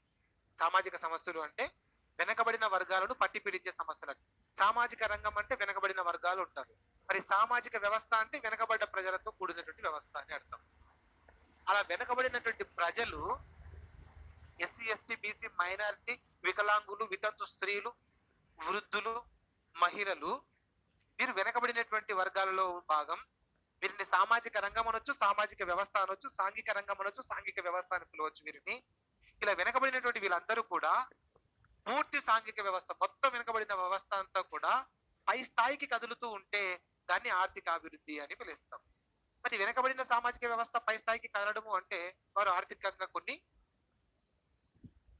మెరుగుదలను సాధించడం, వాళ్ళలో ఉన్న సామాజిక సమస్యలు తగ్గడం అనే అర్థము వస్తుంది. ఈ డెఫినేషన్ ఇచ్చింది గున్నార్ మిర్తాల్. నెక్స్ట్ డెఫినేషన్ చూడండి, రెండవది.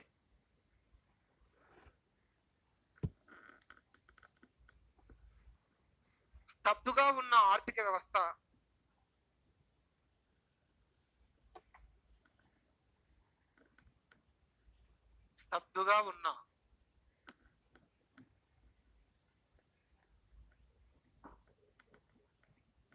ఆర్థిక వ్యవస్థలో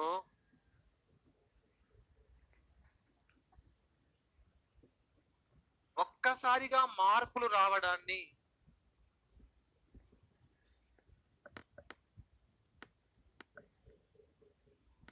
స్తబ్దుగా ఉన్న ఆర్థిక వ్యవస్థలో ఒక్కసారిగా మార్పులు రావడాన్ని ఆర్థికాభివృద్ధి అంటారు. కరెక్టే, మీరున్నది ఏం పర్వాలేదు, కరెక్టే. స్తబ్దుగా ఉన్న ఆర్థిక వ్యవస్థలో ఒక్కసారిగా మార్పులు రావడాన్ని ఆర్థికాభివృద్ధి అంటారు. క్రమంగా మార్పులు రావడాన్ని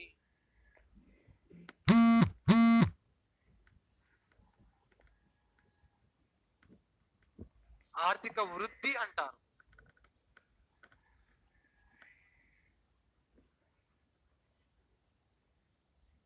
ఇదొక డెఫినేషన్.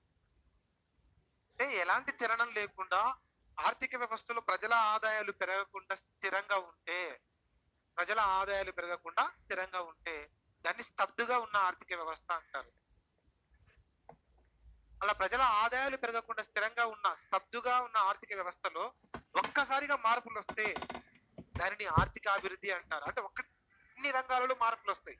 వ్యవసాయ, పారిశ్రామిక, సేవా రంగాలు, వ్యవసాయ రంగంలో ఉన్నటువంటి మత్స్య సంపద, పశు సంపద, అటవీ ఉత్పత్తులు, పారిశ్రామిక రంగంలో ఉన్న గనులు తవ్వకాలు, అలాగనే ఉత్పత్తులు, అందులో రిజిస్టర్డ్ మ్యానుఫ్యాక్చరింగ్, అన్ రిజిస్టర్డ్ మ్యానుఫ్యాక్చరింగ్, గ్యాస్, విద్యుత్, నీటి సరఫరా, నిర్మాణాలు, ఇవన్నిట్లో మార్పులు, అలాగనే సేవా రంగంలో కనిపించేటువంటి రవాణా, నిల్వ సమాచారం, మరియు వీటితో పాటు వర్తకం, హోటళ్లు, రెస్టారెంట్లు, బ్యాంకింగ్, బీమా, గృహ సంబంధిత ఆస్తులు, రియల్ ఎస్టేట్, ప్రభుత్వ పాలన, రక్షణ, సామాజిక వ్యక్తిగత సేవలు, అన్నిట్లో కూడా ఒక్కసారిగా మార్పు రావాలి. ప్రజల ఆదాయం పెరగకుండా స్తబ్దుగా ఉన్నటువంటి చోటు నుంచి అన్ని ఆర్థిక అంశాలు ఒక్కసారి చలనంలోకి రావడాన్ని ఆర్థిక అభివృద్ధి అంటారు. అలా కాకుండా క్రమంగా మార్పులు వచ్చినాయి అనుకోండి, ఫస్ట్ వ్యవసాయ రంగం ఒక అభివృద్ధి చెంది, ఆ తర్వాత పారిశ్రామిక రంగం అభివృద్ధి చెంది, అందులో ఒక్కొక్క రంగం డెవలప్ అవుతూ పోతూ ఉంటే దాన్ని ఆర్థిక వృద్ధి అంటారు. వృద్ధి కన్నా అభివృద్ధి గొప్పది. అన్ని అంశాలలో ఒక్కసారి మార్పు రావాలి. అలా వస్తేనే ఆర్థిక అభివృద్ధి అని పిలుస్తాం. ఈ డెఫినేషన్ ని చెప్పినటువంటి వ్యక్తి ఎవరు సార్ అంటే షుంపీటర్.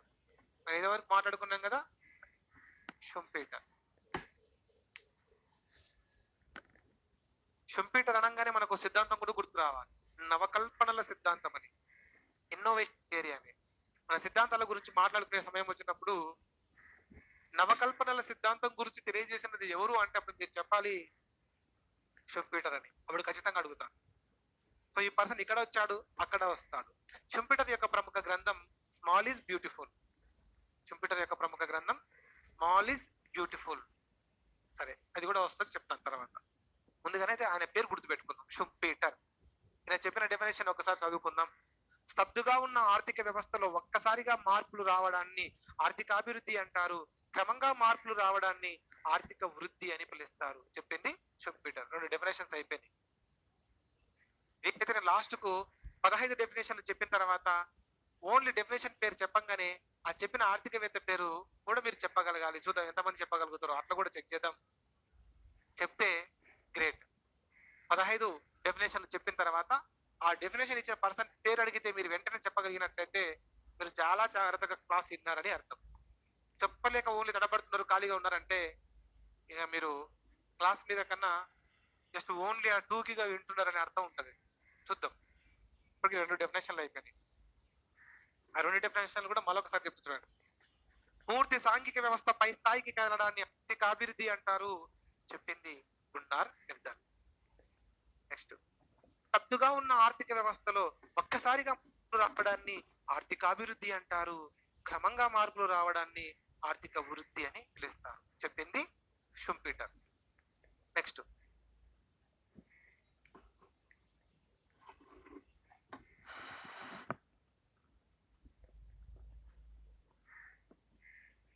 అభివృద్ధి చెందుతున్న దేశాలు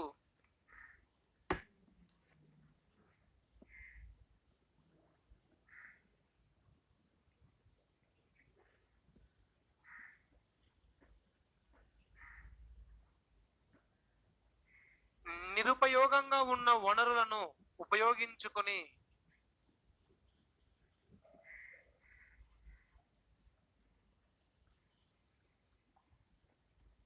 అభివృద్ధి చెందుతున్న దేశాలు నిరుపయోగంగా ఉన్న వనరులను ఉపయోగించుకొని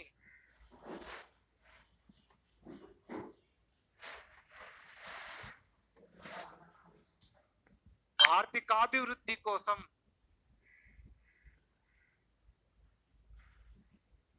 ప్రయత్నం చేస్తాయి.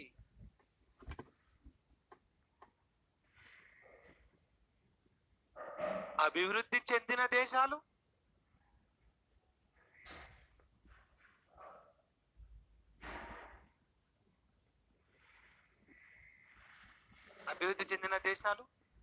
క్రితమే తెలిసిన వనరులను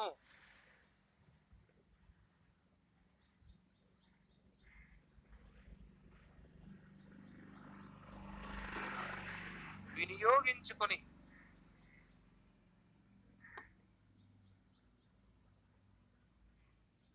వృద్ధిలోకి వస్తాయి.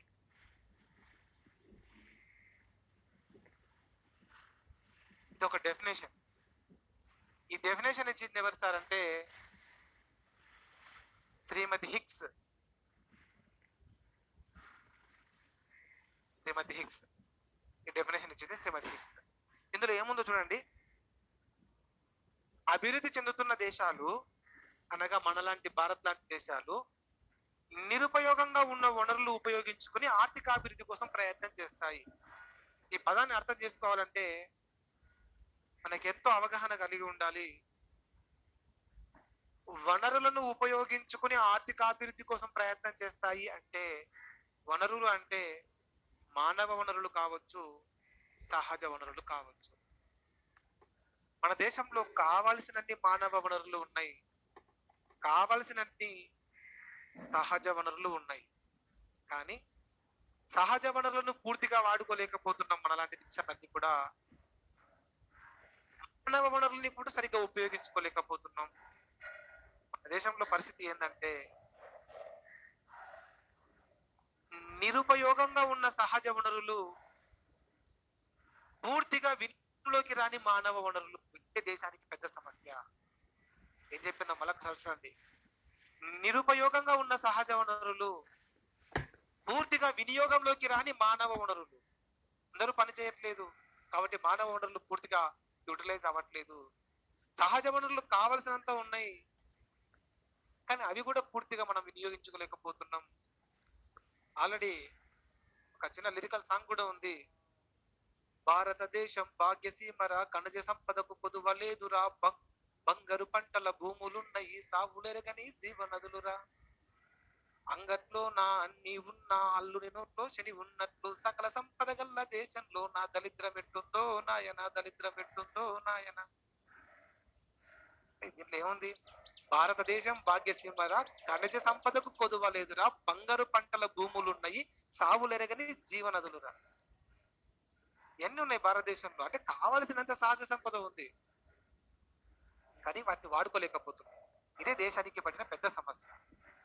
మరి ఈ పదాన్ని అర్థం చేసుకున్నప్పుడు అందుబాటులో ఉన్న వనరులను ఉపయోగించుకొని, నిరుపయోగంగా ఉన్న వనరులను ఉపయోగించుకొని ఆర్థికాభివృద్ధి కోసం ప్రయత్నం చేస్తాయంటే ఆ వనరులు, సహజ వనరులు, మానవ వనరులు రెండింటిని, నిరుపయోగంగా ఉన్న వాటిని ఉపయోగించుకొని ఉత్పత్తి ప్రక్రియలో వాడతారు. సహజ వనరులు, మానవ వనరులు రెండు కలిపి ఉత్పత్తి ప్రక్రియలో వినియోగించడం వల్ల ఉత్పత్తి పెరుగుతుంది. ఎప్పుడైతే ఉత్పత్తి పెరుగుతుందో తద్వారా ప్రజలకు ఆదాయం వెళ్తుంది. ఉత్పత్తి పెరుగుతుంటే జాతీయ ఆదాయం పెరిగినట్లు, ప్రజలకు ఆదాయం వెళ్తుంటే సామాజిక సమస్యలు తగ్గుతున్నట్లు. మళ్ళీ ఏ వనరులు వాడాలి? వినియోగంలోకి రాని వనరులు, పూర్తిగా వినియోగంలోకి రాని మానవ వనరులు, నిరుపయోగంగా ఉన్న సహజ వనరులు, ఈ రెండింటిని వాడి ఉత్పత్తి పెంచుకుంటూ పోతుంటే మనకు కావాల్సినటువంటి ఆర్థిక అభివృద్ధి వస్తుంది. అదే డెఫినేషన్ ని ఎంతో చక్కగా చాలా చాలా అద్భుతంగా సెంటెన్స్ డిజైన్ చేశారు శ్రీమతి హిక్స్ గారు. చూడండి, అభివృద్ధి చెందుతున్న దేశాలు నిరుపయోగంగా ఉన్న వనరులను ఉపయోగించుకుని ఆర్థికాభివృద్ధి కోసం ప్రయత్నం చేస్తాయి అంటే ఎంత అద్భుతంగా చెప్పారు చూడండి. మన అభివృద్ధి చెందుతున్న దేశాలలో సహజ వనరులు ఉన్నాయి, మానవ వనరులు ఉన్నాయి కానీ నిరుపయోగంగా ఉన్నాయి. వాటిని ఉపయోగించుకుని ఆర్థిక అభివృద్ధి కోసం మనం ప్రయత్నం చేస్తాం. కానీ అభివృద్ధి చెందిన దేశాలు వాళ్ళకి క్రితమే తెలిసిన వనరులని సంపూర్ణంగా వినియోగించుకుని వృద్ధిలోకి వస్తాయి. అమెరికా లాంటి దేశాలు, పెట్టుబడిదారు దేశాలు పూర్తి స్థాయిలో సహజ సంపదను వాడుకుంటారు, సహజ వనరుల్ని పూర్తి స్థాయిలో మానవ వనరులు వాడుకుంటారు. కాబట్టి ఇవి ఈరోజు అభివృద్ధి చెందిన దేశాలుగా ఉన్నాయి. కానీ భారతదేశంలో ఆ మానవ వనరుల్ని, సహజ వనరుల్ని కరెక్ట్ గా వాడుకోలేకపోతున్నాం. ఇదే మన భారతదేశానికి పడుతున్న పెద్ద దరిద్రం. మన దేశమే కాదు, మనలాంటి అభివృద్ధి చెందుతున్న దేశాల అన్ని దేశాల పరిస్థితి. ఇది శ్రీమతి ఇక్స్లా గారు చెప్పి. మన భారతీయుల మేధస్సు మీద ప్రపంచవ్యాప్తంగా ఒక మంచి కామెంట్ ఉంది. ప్రపంచంలో అందరికన్నా ఎక్కువ మేధావులు భారతీయులే.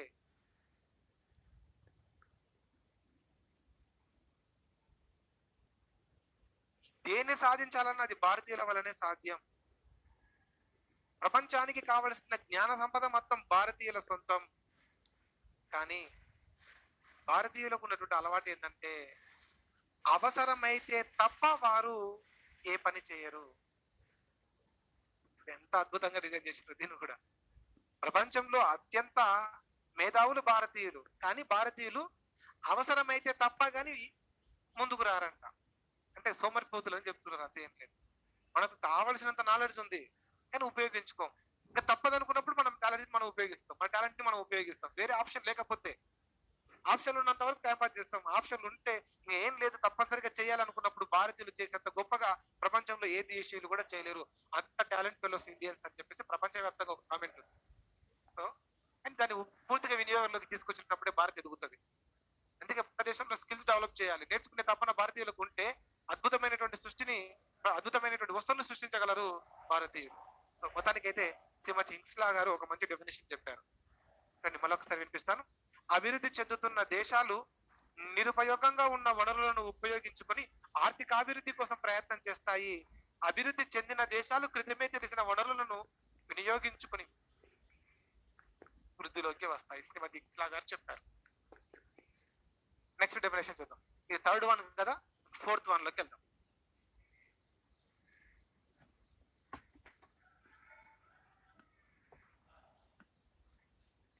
అందుబాటులో ఉన్న వనరుల ఆధారంగా లేదా అందుబాటులో ఉన్న వనరులను ఉపయోగించుకొని, ఎట్లా చెప్పినా దాని అర్థం ఒకటే మారదు. అందుబాటులో ఉన్న వనరుల ఆధారంగా ఉత్పత్తిలో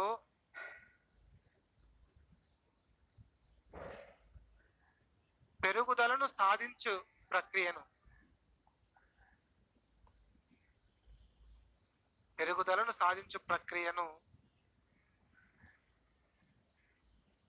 ఆర్థికాభివృద్ధి అంటారు.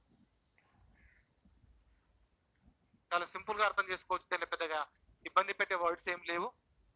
దేశంలో అందుబాటులో ఉండేటువంటి వనరుల ఆధారంగా, సహజ వనరుల ఆధారంగా ఉత్పత్తిలో నిరంతర పెరుగుదలను సాధించే ప్రక్రియ. ఉత్పత్తిలో నిరంతర పెరుగుదల అనే పదం కూడా రాదు ఇక్కడ. ఉత్పత్తిలో నిరంతర పెరుగుదలను సాధించే ప్రక్రియను ఆర్థికాభివృద్ధి అంటారు. ఈ డెఫినేషన్ ఇచ్చింది ఎవరు సార్ అంటే సుమన్ కే ముఖర్జీ. ఈ డెఫినేషన్ ఇచ్చింది సుమన్ కే ముఖర్జీ. అందుబాటులో ఉన్న వనరుల ఆధారంగా ఉత్పత్తిలో నిరంతర పెరుగుదలను సాధించే ప్రక్రియ. ఇక్కడ హైలైట్ పాయింట్ ఏంటంటే ఉత్పత్తిలో నిరంతర పెరుగుదలను తీసుకురావాలి. ఉత్పత్తి ఆగిపోతే వృద్ధి ఆగిపోతుంది కదా. ఉత్పత్తి ఆగిపోయిన చోట జాతీయ ఆదాయం పెరగదు, జాతీయ ఆదాయం పెరగకపోతే వృద్ధి పెరగదు. కాబట్టి వృద్ధి క్రమంగా పెరగాలి అంటే ఉత్పత్తిలో నిరంతర పెరుగుదలను సాధించాలి అందుబాటులో ఉండే వనరుల ఆధారంగా. దీనిని ఆర్థికాభివృద్ధితో పోల్చేటువంటి వ్యక్తి సుమన్ కే ముఖర్జీ. సుమన్ కే ముఖర్జీ చెప్పినటువంటి డెఫినేషన్ మరొకసారి చూద్దాం. అందుబాటులో ఉన్న వనరుల ఆధారంగా ఉత్పత్తిలో నిరంతర పెరుగుదలను సాధించే ప్రక్రియను ఆర్థికాభివృద్ధి అంటారు సుమన్ కే ముఖర్జీ. మొత్తం కలిపితే ఒక 4 డెఫినేషన్లు ఇప్పుడు మనం మాట్లాడుకున్నాం. ఈ 4టిని ఒకసారి గుర్తు చేస్తా చూడండి. పూర్తి సాంఘిక వ్యవస్థ పై స్థాయికి కదలడాన్ని ఆర్థికాభివృద్ధి అంటారు, చెప్పింది గున్నార్ మిర్దాల్. స్తబ్దుగా ఉన్న ఆర్థిక వ్యవస్థలో ఒక్కసారిగా మార్పులు రావడాన్ని ఆర్థికాభివృద్ధి అంటారు, క్రమంగా మార్పులు రావడాన్ని ఆర్థిక వృద్ధి అంటారు, చెప్పింది షుంపీటర్. అలాగనే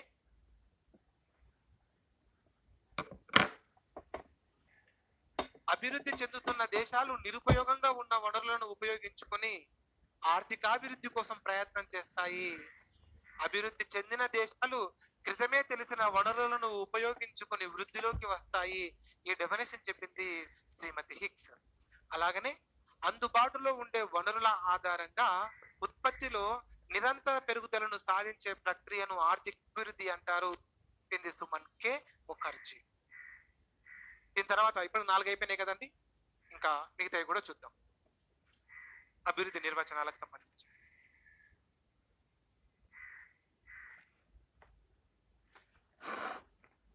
ఆర్థికాభివృద్ధి బహుముఖ ప్రక్రియ.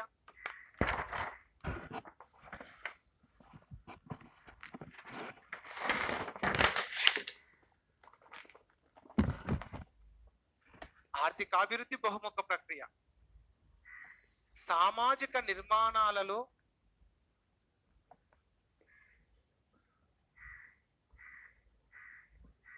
ప్రజామోదమైన వైఖరులతో, చాలా అద్భుతమైనటువంటి డెఫినేషన్ ఇది.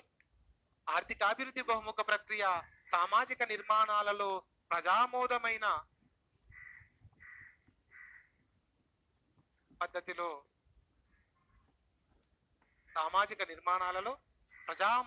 పద్ధతిలో జాతీయ సంస్థలలో చెప్పుకోదగ్గ మార్పును సాధించడాన్ని జాతీయ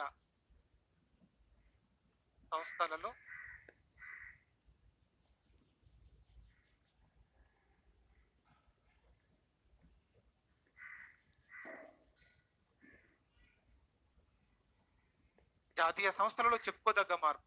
ఆర్థికాభివృద్ధి బహుముఖ ప్రక్రియ సామాజిక నిర్మాణాలలో ఆమోదమైన పద్ధతులతో, ప్రజామోదమైన వైఖరులతో జాతీయ స్థాయిలో చెప్పుకోదగ్గ మార్పును ఆర్థికాభివృద్ధి అంటారు. దీనికి తోడు ఇంకా కంటిన్యూషన్ డెఫినేషన్ ఉంది. ప్రజామోదమైన వైఖరులతో జాతీయ సంస్థలలో చెప్పుకోదగ్గమైన మార్పు, త్వరితగతిన ఆదాయం పెరుగుదల,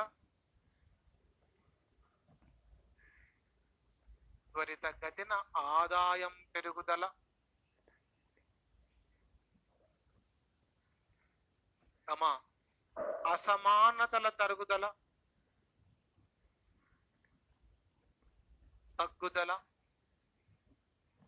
నిరపేక్ష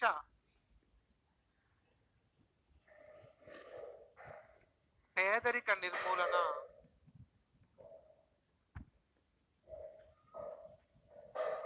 ఆర్థికాభివృద్ధిలో భాగం.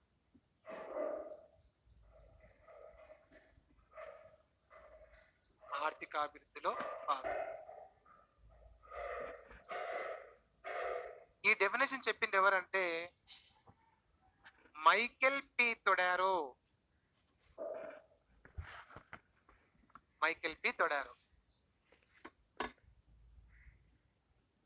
ఆర్థికాభివృద్ధి బహుముఖ ప్రక్రియ సామాజిక నిర్మాణాలలో ప్రజామోదమైన వైఖరులతో జాతీయ స్థాయిలో చెప్పుకోదగ్గ మార్పుతో పాటు త్వరితగతిన ఆదాయం పెరుగుదల, అసమానతల తగ్గుదల, నిరపేక్ష పేదరిక నిర్మూలన ఆర్థికాభివృద్ధిలో భాగం.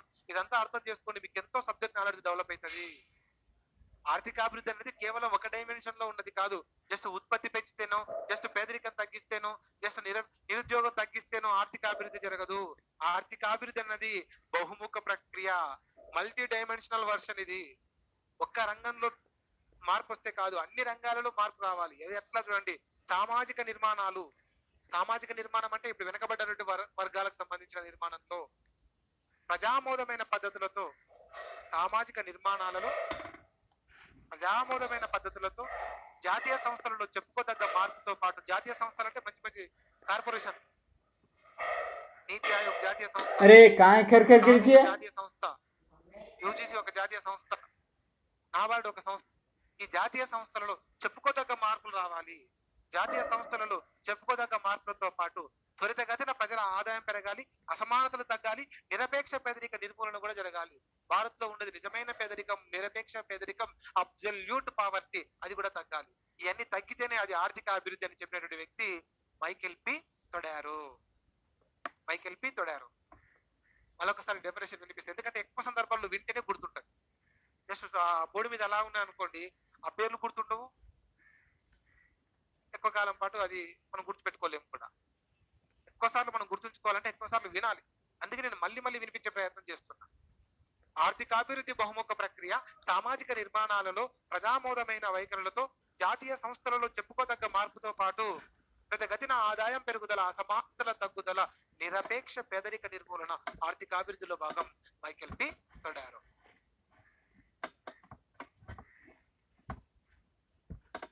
ఆర్థికాభివృద్ధి జరుగుతున్నప్పుడు త్వరితగతిన ఆదాయం పెరగాలి, అసమానతలు తగ్గాలి, అంతే తొందరగా అసమానతలు తగ్గాలి, నిరపేక్ష పేదరికం కూడా తగ్గిపోవాలి. అప్పుడే ఆర్థికాభివృద్ధి జరిగినట్లు. ఎగ్జామ్ లో ఆర్థికాభివృద్ధి బహుముఖ ప్రక్రియ అని తెలియజేసినది ఎవరు అని అడిగితే మైకెల్ పి తొడారో పేరు చెప్పాలి. అందరితో కూడా అడగొచ్చు, మరి బహుముఖ ప్రక్రియ అనే వర్షాన్ని పూర్తిగా ఎక్స్ప్లెయిన్ చేసే క్రమంలో ఈ అంశాలన్నీ కూడా ఎగస్ట్రాగా వస్తున్నాయి. స్టార్టింగ్ అయితే ఆర్థికాభివృద్ధి బహుముఖ ప్రక్రియ చాలు గుర్తుంచుకోవడం. నెక్స్ట్ దీని తర్వాత నెక్స్ట్ డెఫినేషన్ చూద్దాం. ఆర్థిక వ్యవస్థ నిర్మాణాలలో పెద్దగా మార్పులు లేకుండా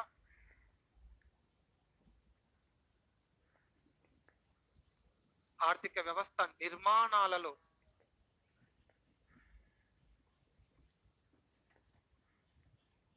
పెద్దగా మార్పులు లేకుండా కేవలం ఒకటి లేదా రెండు రంగాలలో మాత్రమే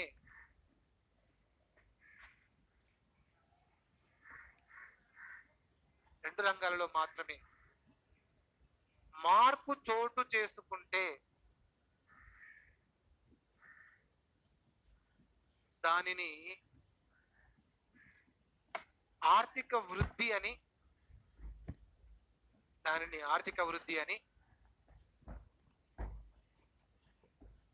నిర్మాణాత్మకమైన మార్పులతో పాటు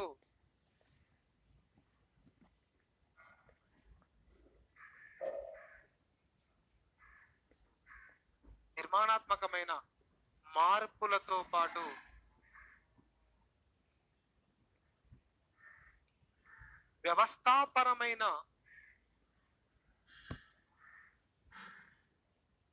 మార్పులు సైతం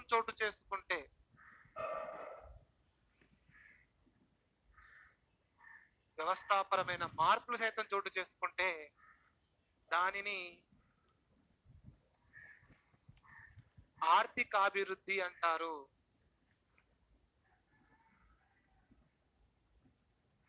చెప్పింది మిల్టన్ ఫ్రీడ్మన్ చాలా popular economist. A quantity theory of money A restatement అనే గ్రంథకర్త ఆయన. ప్లస్ ఆధునిక ద్రవ్యరాశి సిద్ధాంతం గురించి చెప్పిండు. మీ అదృష్టం ఏంటంటే ఆ ద్రవ్యరాశి సిద్ధాంతాల నుంచి తప్పించుకున్నారు, ఎందుకంటే సిలబస్ లో లేదు కాబట్టి. అసలు బ్యాంకింగే లేదు, ఆ ద్రవ్యోల్బణం లేదు, ద్రవ్యరాశి సిద్ధాంతాలు లేవు కాబట్టి మన మిల్టన్ ఫ్రీడ్మన్ గురించి స్పెషల్ గా చదువుకునే సందర్భం రాదు. కానీ ఆధునిక ద్రవ్యరాశి సిద్ధాంతం గురించి చెప్పినటువంటి వ్యక్తి Milton Friedman. A quantity theory of money A restatement అనే గ్రంథాన్ని రాస్తాడు ఆయన. సరేనండి, ఆయన ఒక డెఫినేషన్ ఇచ్చిండు మన ఆర్థిక అభివృద్ధి టాపిక్ లో. ఆయన చెప్పిన డెఫినేషన్ చూడండి. ఆర్థిక వ్యవస్థ నిర్మాణాలలో పెద్దగా మార్పులు చోటు చేసుకోకుండా కేవలం ఒకటి రెండు రంగాలలో మాత్రమే మార్పు చోటు చేసుకుంటే దానిని ఆర్థిక వృద్ధి అని, నిర్మాణాత్మకమైన మార్పులతో పాటు వ్యవస్థాపరమైన మార్పులు సైతం చోటు చేసుకుంటే దానిని ఆర్థిక అభివృద్ధి అంటారు. ఇక్కడ రెండు హైలైట్ పాయింట్స్ ఉన్నాయి. నిర్మాణాత్మకమైన మార్పులు, వ్యవస్థాపరమైన మార్పులు. వ్యవస్థాపరమైన మార్పులు ఈ రెండింటికి మీద మనకు అవగాహన తెలవాలి. Structural changes and systemic changes, organised changes. Structural changes అంటే ఏంటంటే, నిర్మాణాత్మకమైన మార్పులు అంటే మనకు ముందుగా మన మైండ్ లో ఎప్పుడైనా కానీ ఆర్థిక వ్యవస్థ నిర్మాణం అనగానే వెంటనే స్ట్రైక్ కావాల్సిన అంశం ఏంటంటే 3 రంగాలు 13 విభాగాలు. ఇదే ఆర్థిక వ్యవస్థ నిర్మాణం. మనం చెప్పుకుంటున్న వ్యవసాయ, పారిశ్రామిక, సేవా రంగాలు, అందులో నిక్షిప్తమై నిగూఢమై ఉన్నటువంటి విభాగాలు, వీటన్నిటిని కలిపి ఆర్థిక వ్యవస్థ నిర్మాణము అని పిలుస్తాం. దీన్ని స్ట్రక్చరల్ ఆర్థిక వ్యవస్థ నిర్మాణం కదా. ఈ నిర్మాణంలో మార్పులు చోటు చేసుకోవాలి. ఆర్థిక వ్యవస్థ నిర్మాణంలో మార్పులు చోటు చేసుకోవాలి అంటే అందులో అనుకూలమైన మార్పు అంటే ఆ విభాగాలను నమ్ముకుని బతుకుతున్న ప్రజల ఆదాయాలలో మార్పులు చోటు చేసుకోవాలని అర్థం. ఎందుకంటే ఎకానమీ అంత సింపుల్ కాదు. ఎకానమీని అర్థం చేసుకోవాలంటే సబ్జెక్ట్ డెప్త్ ని తెలుసుకోవాలి ఫస్ట్. ఎకానమిస్టులు జస్ట్ మేధావులు కాబట్టి ఒక మాట మాట్లాడి వదిలేస్తారు. ఏమని? ఆర్థిక వ్యవస్థలో నిర్మాణాత్మకమైన మార్పులు చోటు చేసుకోవాలి అంటే ఆ దళిద్రం ఏదో కాదు. వ్యవసాయ, పారిశ్రామిక, సేవా రంగాలలో మార్పులు రావాలి. మార్పు రావాలంటే వ్యవసాయ రంగం చేంజ్ చేయాలి, పారిశ్రామిక రంగం చేంజ్ అవ్వాలండి కాదు. దాన్ని నమ్ముకుని బతుకుతున్న ప్రజల ఆదాయాలలో మార్పులు రావాలని అర్థం. దాన్ని ఇంత డెప్త్ గా ఉన్న ఒక అంశాన్ని షార్ట్ కట్ ఒక లైన్ లో తేల్చేశారు. ఏమని? నిర్మాణాత్మకమైన మార్పులు. ఏ అక్షరాలు చేంజెస్. అంత అర్థం ఇచ్చే పదాలు అందులో ఉన్నాయా? మనం మాట్లాడుకోవాలి. నిర్మాణాత్మకం అని అంటే స్ట్రక్చరల్ అనే వర్డ్ ఇంగ్లీష్ లో. అంటే ఆర్థిక వ్యవస్థ నిర్మాణము అని అర్థం. ఆర్థిక వ్యవస్థ నిర్మాణము అంటే 3 రంగాలు 13 విభాగాలు. అందులో మార్పులు. ఆ మార్పులు కూడా ప్రజల ఆదాయాలలో మార్పులు. నువ్వు బతుకుతున్న ప్రతి పని, బ్రతకడానికి నువ్వు చేసే ప్రతి పని ఈ 3 రంగాలు 13 విభాగాలలో ఉన్నది. వ్యవసాయం, పారిశ్రామిక, సేవా రంగాలలో నువ్వు చేసే ప్రతి పని అందులో నిక్షిప్తమై ఉంది. కాబట్టి ఈ 3 రంగాలు అందులో నిక్షిప్తమై ఉన్న రంగాలను అన్నింటినీ కలిపి నిర్మాణాత్మక రంగాలు అంటారు. వాటిలో మార్పులు వస్తుంటే నిర్మాణాత్మకమైన మార్పులు అంటారు వాటిని. మరి వ్యవస్థాపరమైన మార్పులు అనేది, వ్యవస్థాపరమైన మార్పులు అంటే వ్యవస్థలో సమస్యలలో మార్పులు అని అర్థం. సామాజిక సమస్యలే వ్యవస్థాపరమైన సమస్యలు. పేదరికం, నిరుద్యోగం, అసమానతలు, నిరక్షరాస్యత, తక్కువ ఉత్పాదకత, వ్యవసాయ రంగంపై ఆధారపడడం, సహజ వనరుల కొరత, మానవ వనరుల పూర్తిగా అల్ప వినియోగం, ఇవన్నీ కూడా వ్యవస్థాపరమైన సమస్యల కిందకి వస్తాయి. ముఖ్యంగా మీరు పెట్టుకోవాల్సింది 3 వ్యవస్థాపరమైన సమస్యలు అంటే ముందే చెప్పాను. పేదరికం, నిరుద్యోగం, అసమానతలు. దీని తర్వాత మీరు చెప్పుకునే అన్ని వస్తాయి. వ్యవసాయ రంగంలో తక్కువ ఉత్పాదకత, సాంకేతిక పరిజ్ఞానం లేకపోవడం, ఇవన్నీ కూడా అందులో భాగం. సో స్టార్టింగ్ అయితే ఇవి గుర్తుపెట్టుకోవాలి. గుర్తుంచుకోండి. ఆర్థిక వ్యవస్థ నిర్మాణాలలో పెద్దగా మార్పులు లేకుండా, అంటే ఆర్థిక వ్యవస్థలో స్ట్రక్చరల్ చేంజెస్ పెద్దగా లేకుండా 1 లేదా 2 రంగాలలో మాత్రమే మార్పు చోటు చేసుకుంటే ఆర్థిక వృద్ధి. వ్యవసాయ, పారిశ్రామిక రంగాలు డెవలప్ అయి సేవా రంగం వెనకబడిపోవడం, అందులో ఉన్న కొన్ని విభాగాలు డెవలప్ అయి కొన్ని విభాగాలు వెనకబడిపోతుంటే అది ఆర్థిక అభివృద్ధి. కానీ నిర్మాణాత్మకమైన మార్పులతో పాటు వ్యవస్థాపరమైన మార్పులు సైతం చోటు చేసుకుంటే ఆర్థిక అభివృద్ధి. అన్ని రంగాలు డెవలప్ కావాలి, సమస్యలు తగ్గాలి. వ్యవస్థాపరమైన సమస్యలు అంటారు. అవి తగ్గితే దానిని ఆర్థిక అభివృద్ధి అంటారు. వ్యవస్థాపూర్వకమైన మార్పులు అంటే వ్యవస్థలో ప్రజల పేదరికాన్ని, అసమానతలను, నిరుద్యోగాన్ని తగ్గించే మార్పులు. అంటే పెట్టుబడులు రావడం, కొత్త పరిశ్రమలను తీసుకురావడం, ఉపాధిని కల్పించడం వల్ల పేదరికాన్ని పోగొట్టడం, ఇవన్నీ కూడా వ్యవస్థాపరమైన మార్పుల కిందికి వస్తాయి. ఇన్ఫ్రాస్ట్రక్చర్ డెవలప్ చేసుకోవడం, ఎలక్ట్రిసిటీ ఫెసిలిటీస్ ని పెంచుకోవడం, ప్రభుత్వ పరిశ్రమలకు కావాల్సిన ఇన్ఫ్రాస్ట్రక్చర్ కల్పించడం, ఇవన్నీ వ్యవస్థాపరమైన మార్పులు. ఇవన్నీ చోటు చేసుకుంటే ఆర్థిక అభివృద్ధి చెప్పింది మిల్టన్ ఫ్రీడ్మన్. ఆర్థిక వ్యవస్థ నిర్మాణంలో పెద్దగా మార్పులు లేకుండా 1 లేదా 2 రంగాలలో మాత్రమే మార్పు చోటు చేసుకుంటే ఆర్థిక వృద్ధి అని, నిర్మాణాత్మకమైన మార్పులతో పాటు వ్యవస్థాపరమైన మార్పులు సైతం చోటు చేసుకుంటే ఆర్థిక అభివృద్ధి అని పిలుస్తారు. ఇది చెప్పినటువంటి డెఫినేషన్ ఎవరిదంటే మిల్టన్ ఫ్రీడ్మన్. ఇప్పటికి ఎన్ని మాట్లాడుకున్నాం? 6 మాట్లాడుకున్నాం. అందులో పూర్తి సాంఘిక వ్యవస్థ పై స్థాయికి కదలడాన్ని ఆర్థిక అభివృద్ధి అంటారు. గున్నార్ విధాలు చెప్పారు. అలాగనే స్తబ్దుగా ఉన్న ఆర్థిక వ్యవస్థలో ఒక్కసారిగా మార్పులు రావడాన్ని ఆర్థిక అభివృద్ధి అని, క్రమంగా మార్పులు రావడాన్ని ఆర్థిక వృద్ధి అని చెప్పినటువంటి వ్యక్తి షుంపీటర్. అలాగనే అభివృద్ధి చెందుతున్న దేశాలు నిరుపయోగంగా ఉన్న వనరులను ఉపయోగించుకొని ఆర్థికాభివృద్ధి కోసం ప్రయత్నం చేస్తాయి. అభివృద్ధి చెందిన దేశాలు క్రితమే తెలిసిన వనరులను సంపూర్ణంగా వినియోగించుకొని వృద్ధిలోకి వస్తాయి. ఈ డెఫినేషన్ చెప్పింది హిక్స్, శ్రీమతి హిక్స్. అలాగనే అందుబాటులో ఉండే వనరుల ఆధారంగా ఉత్పత్తిలో నిరంతర పెరుగుదలను సాధించే ప్రక్రియను ఆర్థిక అభివృద్ధి అంటారు. ఈ డెఫినేషన్ చెప్పింది సుమన్ కే ముఖర్జీ. అలాగనే ఆర్థిక అభివృద్ధి బహుముఖ ప్రక్రియ. సామాజిక నిర్మాణాలలో ప్రజామోదమైన వైఖరులతో జాతీయ సంస్థలలో చెప్పుకోదగ్గ మార్పుతో పాటు త్వరితగతిన ఆదాయము పెరుగుదల, అసమానతల తగ్గుదల, నిరపేక్ష పేదరిక నిర్మూలన ఆర్థిక అభివృద్ధిలో భాగమని చెప్పినది మైకేల్ పి తొడారో. లాస్ట్ వన్, ఆర్థిక వ్యవస్థ నిర్మాణంలో పెద్దగా మార్పులు లేకుండా 1-2 రంగాలలో మాత్రమే మార్పు చోటు చేసుకుంటే ఆర్థిక అభివృద్ధి. నిర్మాణాత్మకమైన మార్పు ఆర్థిక వృద్ధి. నిర్మాణాత్మకమైన మార్పులతో పాటు వ్యవస్థాపరమైన మార్పులు సైతం చోటు చేసుకుంటే ఆర్థిక అభివృద్ధి చెప్పింది మిల్టన్ ఫ్రీడ్మన్ కదా. నెక్స్ట్ మనకి వెళ్దాం. 6 అయిపోయినాయి కదండి, మిగిలినవి చూద్దాం. 7వది, ఒక దేశం అనేక ఆధునికీకరణ ఆదర్శాలను సాధించడాన్ని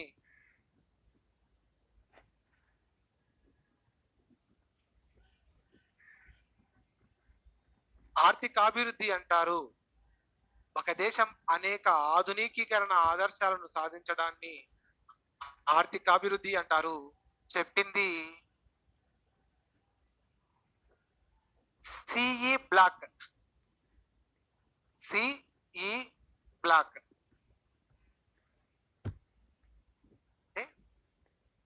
ఆధునికీకరణ ఆదర్శాలు సాధించాలి. ఆధునికీకరణ ఆదర్శాలు అనగా బుల్లెట్ ట్రైన్స్ ను ప్రవేశపెట్టడం, మొబైల్ నెట్వర్క్లను పెంచడం, సాంకేతిక పరిజ్ఞానాన్ని పెంచడం, అత్యాధునిక సాంకేతిక పరిజ్ఞానంతో కూడిన పారిశ్రామిక అవస్థాపన సౌకర్యాలు, గ్రామీణ అవస్థాపన సౌకర్యాలు, పట్టణ అవస్థాపన సౌకర్యాలు కల్పించడం, ప్రజలకు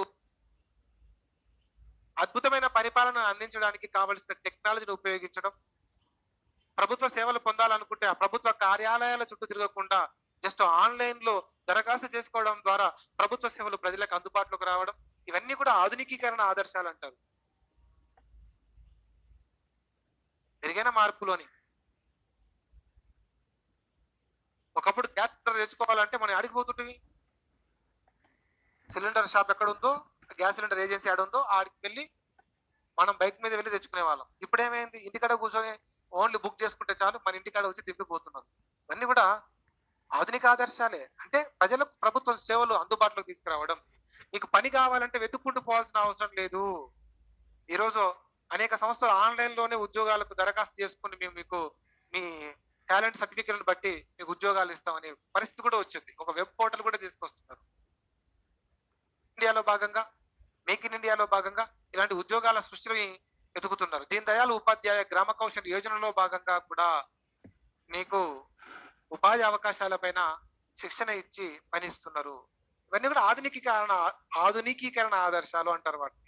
ఒక దేశాన్ని అభివృద్ధి పరచుకోవడం కోసం జాతీయ సంస్థలలో ఒక మంచి ప్రోగ్రామ్ ను డిజైన్ చేయడం ఆధునికీకరణ ఆదర్శాల కిందికి వస్తుంది. సో ఇట్లా ఒక దేశం అనేక ఆధునికీకరణ ఆదర్శాలను సాధించడాన్ని ఆర్థిక అభివృద్ధి అంటారు, సిఈ బ్లాక్. ఈరోజు సౌదీ అరేబియా లాంటి దేశాలు ప్రపంచ టూరిజాన్ని తమ వైపు రప్పించుకోవడం కోసం ఒక ఫ్యూచర్ సిటీలను డెవలప్ చేస్తున్నారు. వాళ్ళు జీరో కార్బన్ సిటీలను డెవలప్ చేసుకుంటున్నారు. వాళ్ళ ఆర్థిక స్థితిగతులను పెంచుకోవడం కోసం అక్కడ అసలు కార్లే ఉండవు, పెట్రోల్ డీజిల్ కార్లే ఉండవు, మొత్తం ఎలక్ట్రానిక్ వెహికల్సే, అసలు కార్బన్ డైఆక్సైడే కనపడదు. అలాంటి అద్భుతమైనటువంటి ఒక సిటీని వాళ్ళు డిజైన్ చేసుకుంటున్నారు సౌదీ అరేబియాలో. అవన్నీ ఆధునికీకరణ ఆదర్శాలలో భాగం. మన భారత్ లో కూడా బుల్లెట్ ట్రైన్స్ వస్తున్నాయి, వేగంగా ప్రయాణం కొనసాగుతుంది. ఇదంతా కూడా ఆధునికీకరణ ఆదర్శాల్లో భాగమే చెప్పింది. ఇలా ఆధునికీకరణ ఆదర్శాలు సాధించడమే ఆర్థిక అభివృద్ధి చెప్పింది సిఈ బ్లాక్. తర్వాత నెక్స్ట్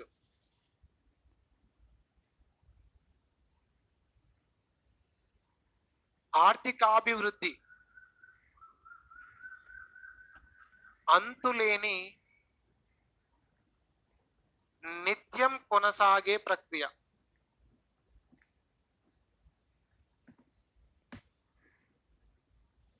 ఉత్పాదకతలో గమనించదగ్గ పెరుగుదలను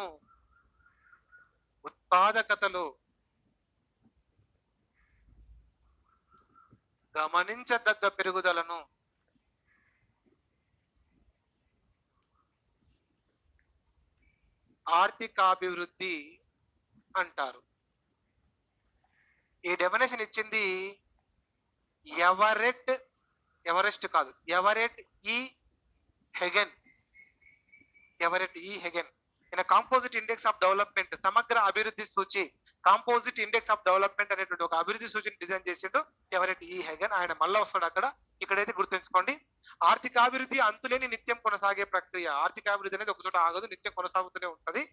అందుకోసం ఏం చేయాలంటే ఉత్పాదకతలో గమనించదగ్గ పెరుగుదల రావాలి. ఉత్పత్తిలో కాదు, ఉత్పాదకత.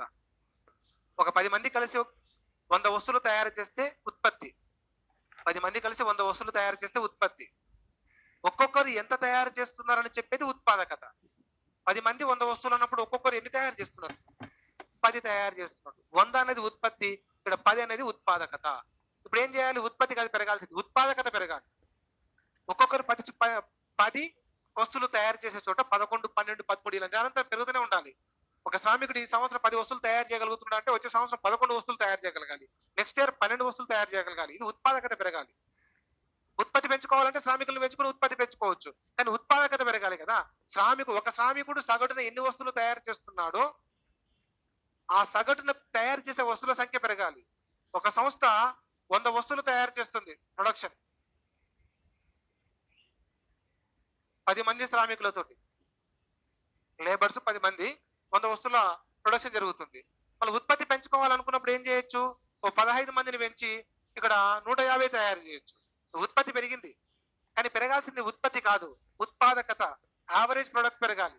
యావరేజ్ ప్రొడక్ట్ అంటే గతంలో ఒక శ్రామికుడు 10 వస్తువులు తయారు చేస్తున్నప్పుడు ఇప్పుడు 10 వస్తువులు తయారు చేస్తుంది. ఇంకా ఉత్పాదకత ఏమైనా పెరిగిందా? 10 శ్రామికులు 100 వస్తువులు తయారు చేసినప్పుడు సగటున ఒక శ్రామికుడు 10 వస్తువులే తయారు చేశాడు. మళ్ళీ 15 మంది శ్రామికులు పని చేసినప్పుడు కూడా నీకు సగటున 10 వస్తువులే తయారు చేస్తుంటే ఒక్కొక్క శ్రామికుడు, దానివల్ల ఏం యూజ్ లేదు. ఉత్పత్తి పెరిగింది కానీ ఉత్పాదకత పెరగలే. ఇక్కడ పెరగాల్సింది ఉత్పత్తి కాదు, ఉత్పాదకత పెరగాలి. శ్రామికుల సంఖ్య పెరిగినప్పుడు శ్రమ విభజన జరిగి వర్క్ లో స్పీడ్ పెరిగి సగటున ఒక శ్రామికుడు 11-12 వస్తువులు తయారు చేయగలిగితే అది ఆర్థిక అభివృద్ధి. ఉత్పత్తి పెరగడం కాదు, ఉత్పాదకత పెరగాలి. సగటున ఒక శ్రామికుడు తయారు చేసే వస్తువుల సంఖ్య పెరగాలి, ఉత్పాదకత పెరగాలి. అందుకే ఉత్పాదకతలో గమనించదగ్గ పెరుగుదలను ఆర్థికాభివృద్ధి అంటారు. చెప్పింది ఎవరెట్ ఇ. హెగెన్. ఓకే కదండి. సో ఎవరెట్ ఇ. హెగెన్ ప్రకారం పెరగాల్సింది ఉత్పత్తి కాదు, ఉత్పాదకత. సగటున ఒక శ్రామికుడు తయారు చేసే వస్తువుల సంఖ్యను ఉత్పాదకత అంటాం. యావరేజ్ ప్రొడక్ట్ పెరగాలి. సో ఇది దీనికి సంబంధించి 9వ డెఫినేషన్ కూడా చూద్దాం. ఆల్రెడీ మనం మాట్లాడుకున్నదే. ఎవరు చెప్పారో మీరే చెప్పాలి. నేను డెఫినేషన్ రాసే లోపల ఆ చెప్పింది ఎవరో మీరు చెప్పాలి. బ్రేక్ ఇస్తానండి, ఇవి మొత్తం 15 అయిపోయినాక బ్రేక్ ఇస్తాను. నేను ఇప్పుడు 9కి వచ్చినాం కదా, మిగతావి చిన్న చిన్నవి ఒక్కొక్క లైన్ తో కంప్లీట్ అయ్యేవే ఉన్నాయి మిగతా అన్ని కూడా. సో ఒక 2 మాత్రమే కొంచెం పెద్దగా ఉంటాయి, మిగతా అన్ని తొందరనే అయిపోతాయి. ఇస్తాను, బ్రేక్ ఇస్తాను. మళ్ళీ మధ్యలో గ్యాప్ ఇచ్చుకొని మళ్ళీ ఎందుకు. Right, ఎవరెట్ Hagen. నెక్స్ట్ ఈ డెఫినేషన్ మీకు ఆల్రెడీ ఒకసారి వినిపించాను, చెప్పింది ఎవరో మీరు చెప్పాలి. ఎంతమంది చెప్తారో చూద్దాం. ఉత్పత్తిలో గమనించదగ్గ పెరుగుదలను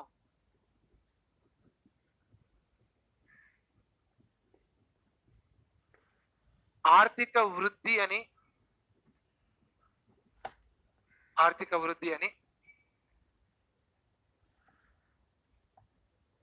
ఆ ఉత్పత్తి పెరగడానికి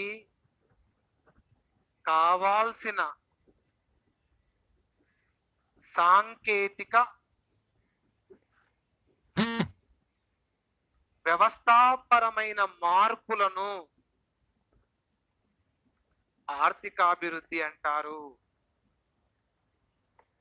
ఈ డెఫినేషన్ ఇచ్చింది ఎవరు? మీకు ఆల్రెడీ ఒకసారి చెప్పిన, ఎంతమందికి గుర్తుందో చూద్దాం. వెరీ గుడ్ అండి, క్లిండల్ బెర్జర్. చాలా మంది ఆన్సర్ చేస్తున్నారు, బాగా చెప్పారు. క్లిండల్ బెర్జర్ ఉత్పత్తిలో గమనించదగ్గ పెరుగుదలను ఆర్థిక వృద్ధి అని, ఆ ఉత్పత్తి పెరగడానికి అవసరమైన లేదా కావాల్సిన సాంకేతిక వ్యవస్థాపరమైన మార్పులను ఆర్థిక అభివృద్ధి అంటారు. చెప్పింది క్లిండల్ బెర్జర్. మనం టాపిక్ స్టార్టింగ్ లోనే దీని గురించి మాట్లాడుకున్నాం. 9 డెఫినేషన్స్ కంప్లీట్ అయిపోయింది. ఒక దేశం అనేక ఆధునికీకరణ ఆదర్శాలను సాధించడాన్ని ఆర్థికాభివృద్ధి అంటారు. చెప్పింది ఎవరంటే సిఈ బ్లాక్. అలానే ఆర్థికాభివృద్ధి అంతులేని నిత్యం కొనసాగే ప్రక్రియ. ఉత్పాదకతలు గమనించదగ్గ పెరుగుదలను ఆర్థికాభివృద్ధి అని పిలుస్తారు. చెప్పింది ఎవరెట్ ఇ. హెగెన్. అలాగనే ఉత్పత్తిలో గమనించదగ్గ పెరుగుదలను ఆర్థిక వృద్ధి అని, ఆ ఉత్పత్తి పెరగడానికి అవసరమైన సాంకేతిక వ్యవస్థాపరమైన మార్పులను ఆర్థిక అభివృద్ధి అని పిలుస్తారు. క్లిండల్ బెర్జర్. 9 డెఫినేషన్స్ అయిపోయినాయి, ఇంకొక 6 ఉన్నాయి, సింపుల్ గా తెలుసుకోవచ్చు. చూద్దాం 10వ డెఫినేషన్ చూద్దాం. ఏ దేశంలోనైతే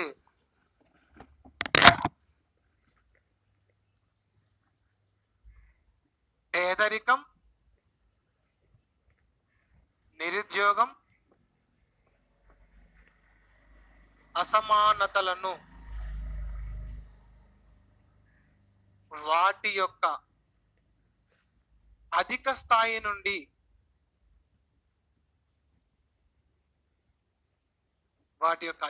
నుంచి తగ్గించగలుగుతారో ఆ దేశంలో ఆ కాలాన్ని ఆర్థికాభివృద్ధి కాలం అని పిలుస్తారు.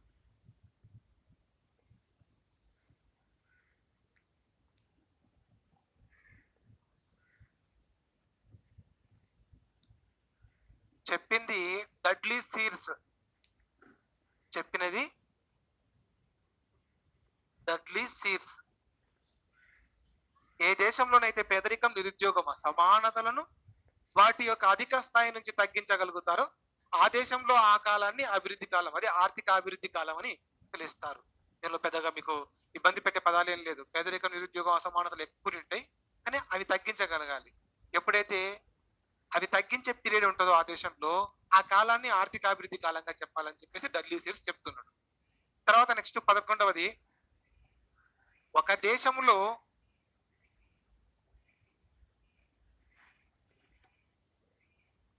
దీర్ఘకాలం పాటు అనగా దాదాపు 20 సంవత్సరాల కాలం పాటు వాస్తవిక తలసరి ఆదాయంలో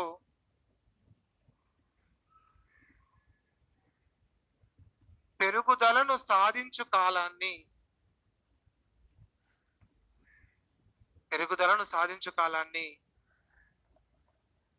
ఆర్థిక అభివృద్ధి అంటారు.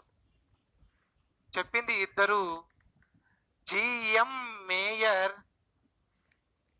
And JE Raj. GM Meier, JE Raj. ఆర్థికాభివృద్ధి అనేది తొందరగా ఆదాయాలు పెరిగితే కాదు, సుమారుగా దీర్ఘకాలం, అంటే ఒక సంవత్సరంలో ప్రజల తలసరి ఆదాయం పెరిగితే సరిపోదు, ప్రతి సంవత్సరం పెరగాలి. సుమారుగా 20 సంవత్సరాల పాటు ప్రజల తలసరి ఆదాయం పెరుగుతూనే ఉండాలి. అది కూడా ఏ తలసరి ఆదాయం పెరగాలి? వాస్తవ తలసరి ఆదాయం పెరగాలి. వాస్తవ తలసరి ఆదాయం పెరగాలంటే వాస్తవ జాతీయ ఆదాయం పెరగాలి. వాస్తవ జాతీయ ఆదాయం పెరిగితే వాస్తవ తలసరి ఆదాయం పెరుగుతుంది. వాస్తవ జాతీయ ఆదాయమే నిజమైనటువంటి జాతీయ ఆదాయం పెరుగుదలకు సూచిక. మీరు జాతీయ ఆదాయం టాపిక్ లో చదువుకుని ఉంటారు.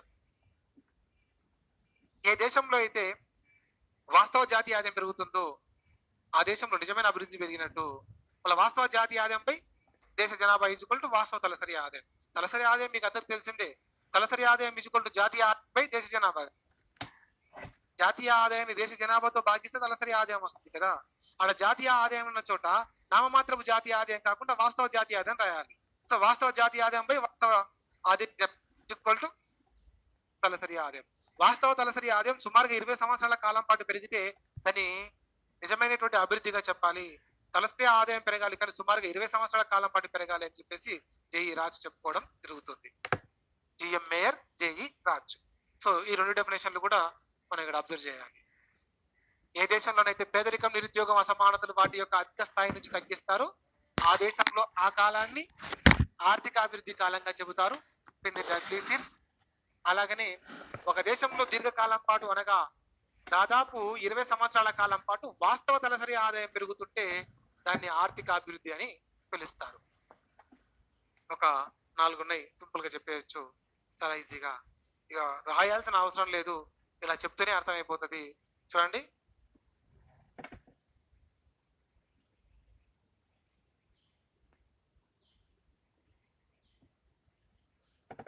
ధనిక దేశాలలో జాతీయ ఆదాయం పెరిగితే ఆర్థిక వృద్ధి, పేద దేశాలలో ఆదాయం పెరిగితే ఆర్థిక అభివృద్ధి అని పిలుస్తారు. చూడండి, ధనిక దేశాలలో ఆదాయం పెరిగితే ఆర్థిక వృద్ధి, అంతే కదా. ధనిక దేశాలలో ఆదాయం పెరిగితే వృద్ధే కదా, సో దాన్ని ఆర్థిక వృద్ధి అంటున్నాం ఇక్కడ, అంతే. ధనిక దేశాలలో ఆదాయం పెరిగితే ఆర్థిక వృద్ధి, పేద దేశాలలో ఆదాయం పెరిగితే ఆర్థిక అభివృద్ధి, అంతే. చెప్పింది మాడిసన్.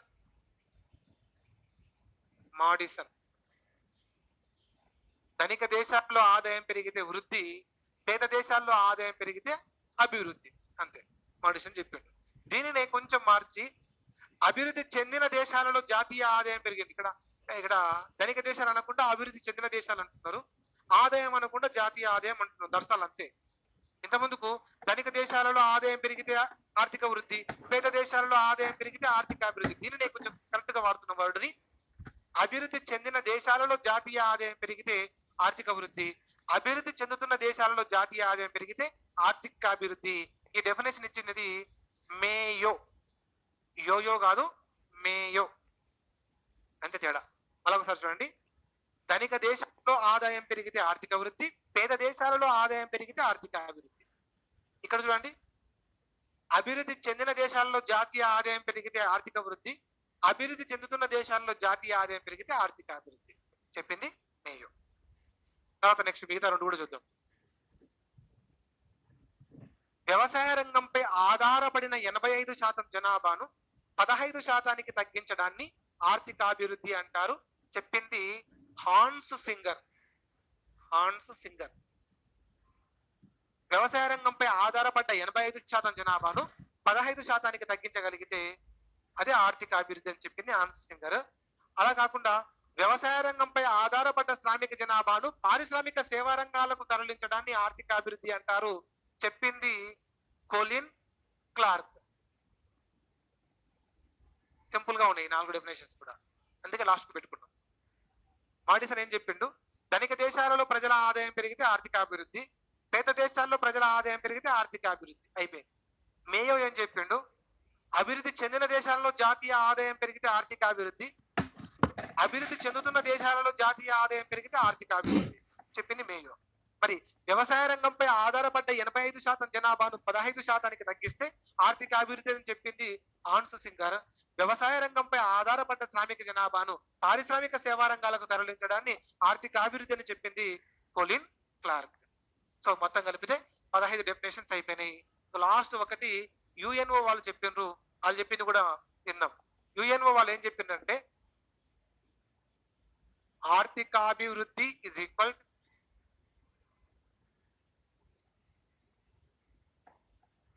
ఆర్థిక వృద్ధి ప్లస్ పేదవారి వైపు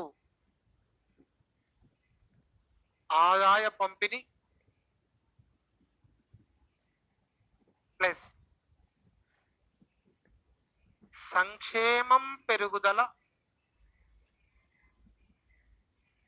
ప్లస్ నిరపేక్ష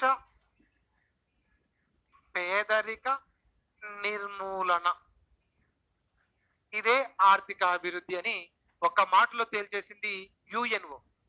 ఐక్యరాజ్య సమితి చెప్పినటువంటి డెఫినేషన్ ఇది.